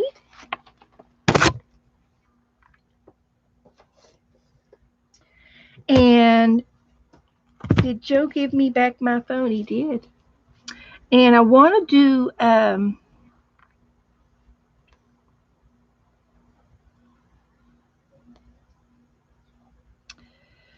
let's see.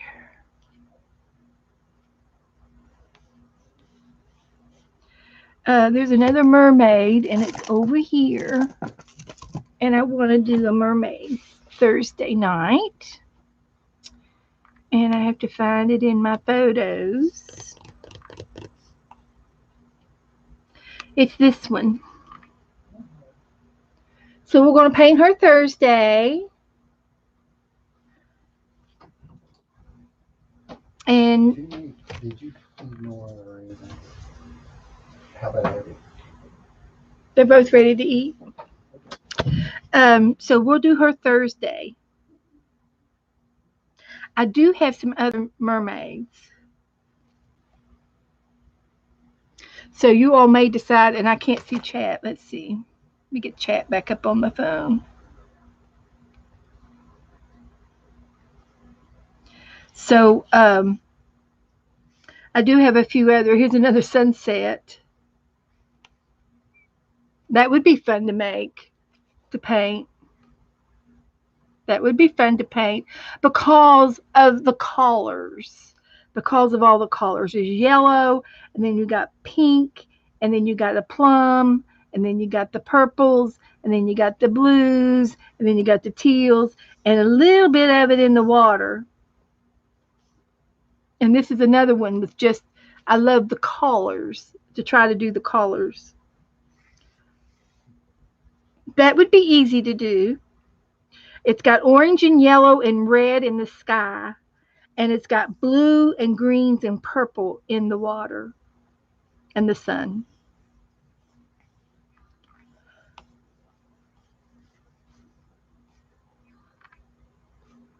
But this is what I was going to do Thursday. And I think I might have some of that green sparkle glue. I think I have some green. I'll have to look for it. If not, I might be able to use, I can use embossing powder and do embossing or glitter. I do have green glitter. So that'll be fun for Thursday. We'll do that Thursday. This is cute. I could draw that.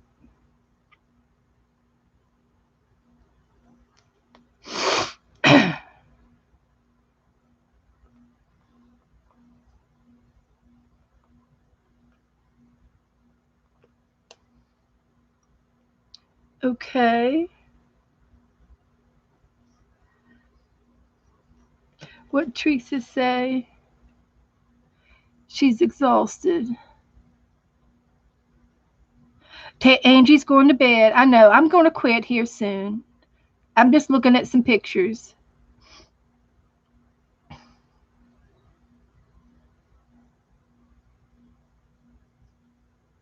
Oh no. She's doing jury duty. No, Joy. What did you say on the blue blob? Go back and see. Looks like a woman with a long blue hair wearing a beret. That's a good one, Joy. I went ahead and made it a storm for the helicopter to fly into. He's a storm chaser.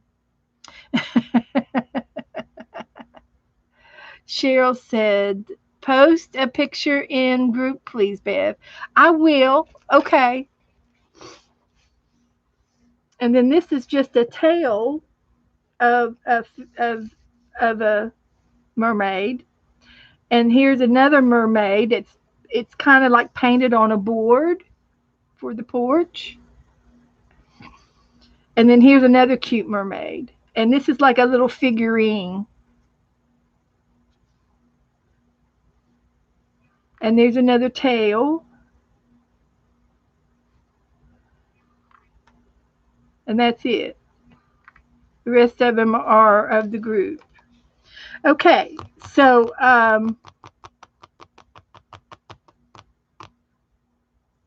that's it. That's all I have.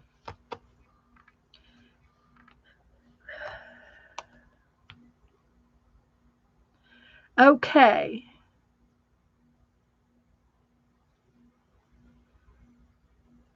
So anyway, that's all I can think of right now. So I'm just going to quit. I kind of just bottomed out, and I'm tired and I'm ready to quit. Who is that wants handmade owls? It's Heather. Heather would like something kind of an owl. If you could make her an owl, Esther, that would be awesome. I will give you her address, Esther. I can message you her address. And it's Heather, and then her daughter's name is Gretchen, and she painted with me tonight.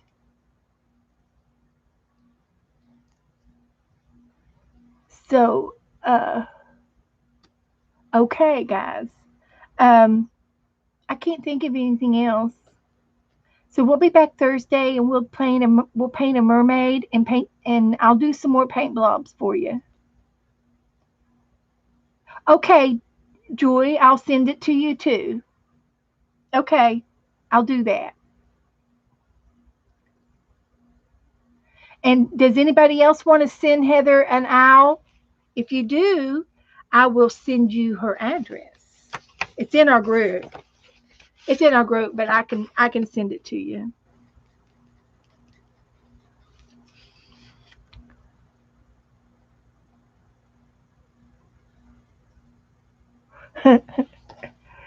It's me. My birthday's August the 12th. I love some handmade owls from friends. Awesome, Heather.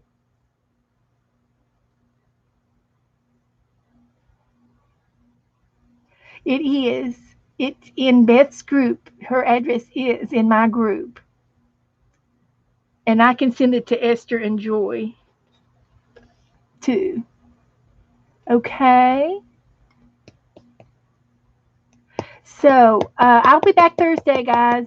So you guys have a good evening and a good day tomorrow. And then I'll be back on Thursday. So that's all I can think of.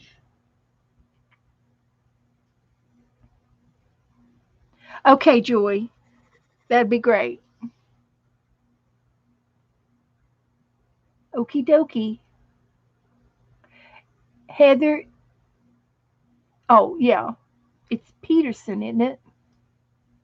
Heather Peterson. Our Esther can get it too, I bet. She knows how to do it. Oh, sorry, Janice.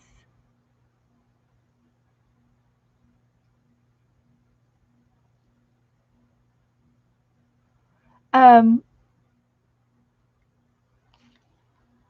okay. Melissa, will you send Heather a homemade owl? Oh, great, Melissa. I will send you her address. You have to get an envelope. Ask your mom for some envelopes and a stamp. You're welcome, Brenda. That will be great. Okay, guys.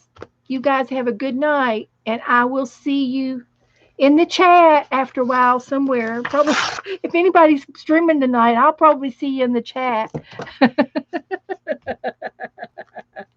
So, good night, guys. Good night. I love you all.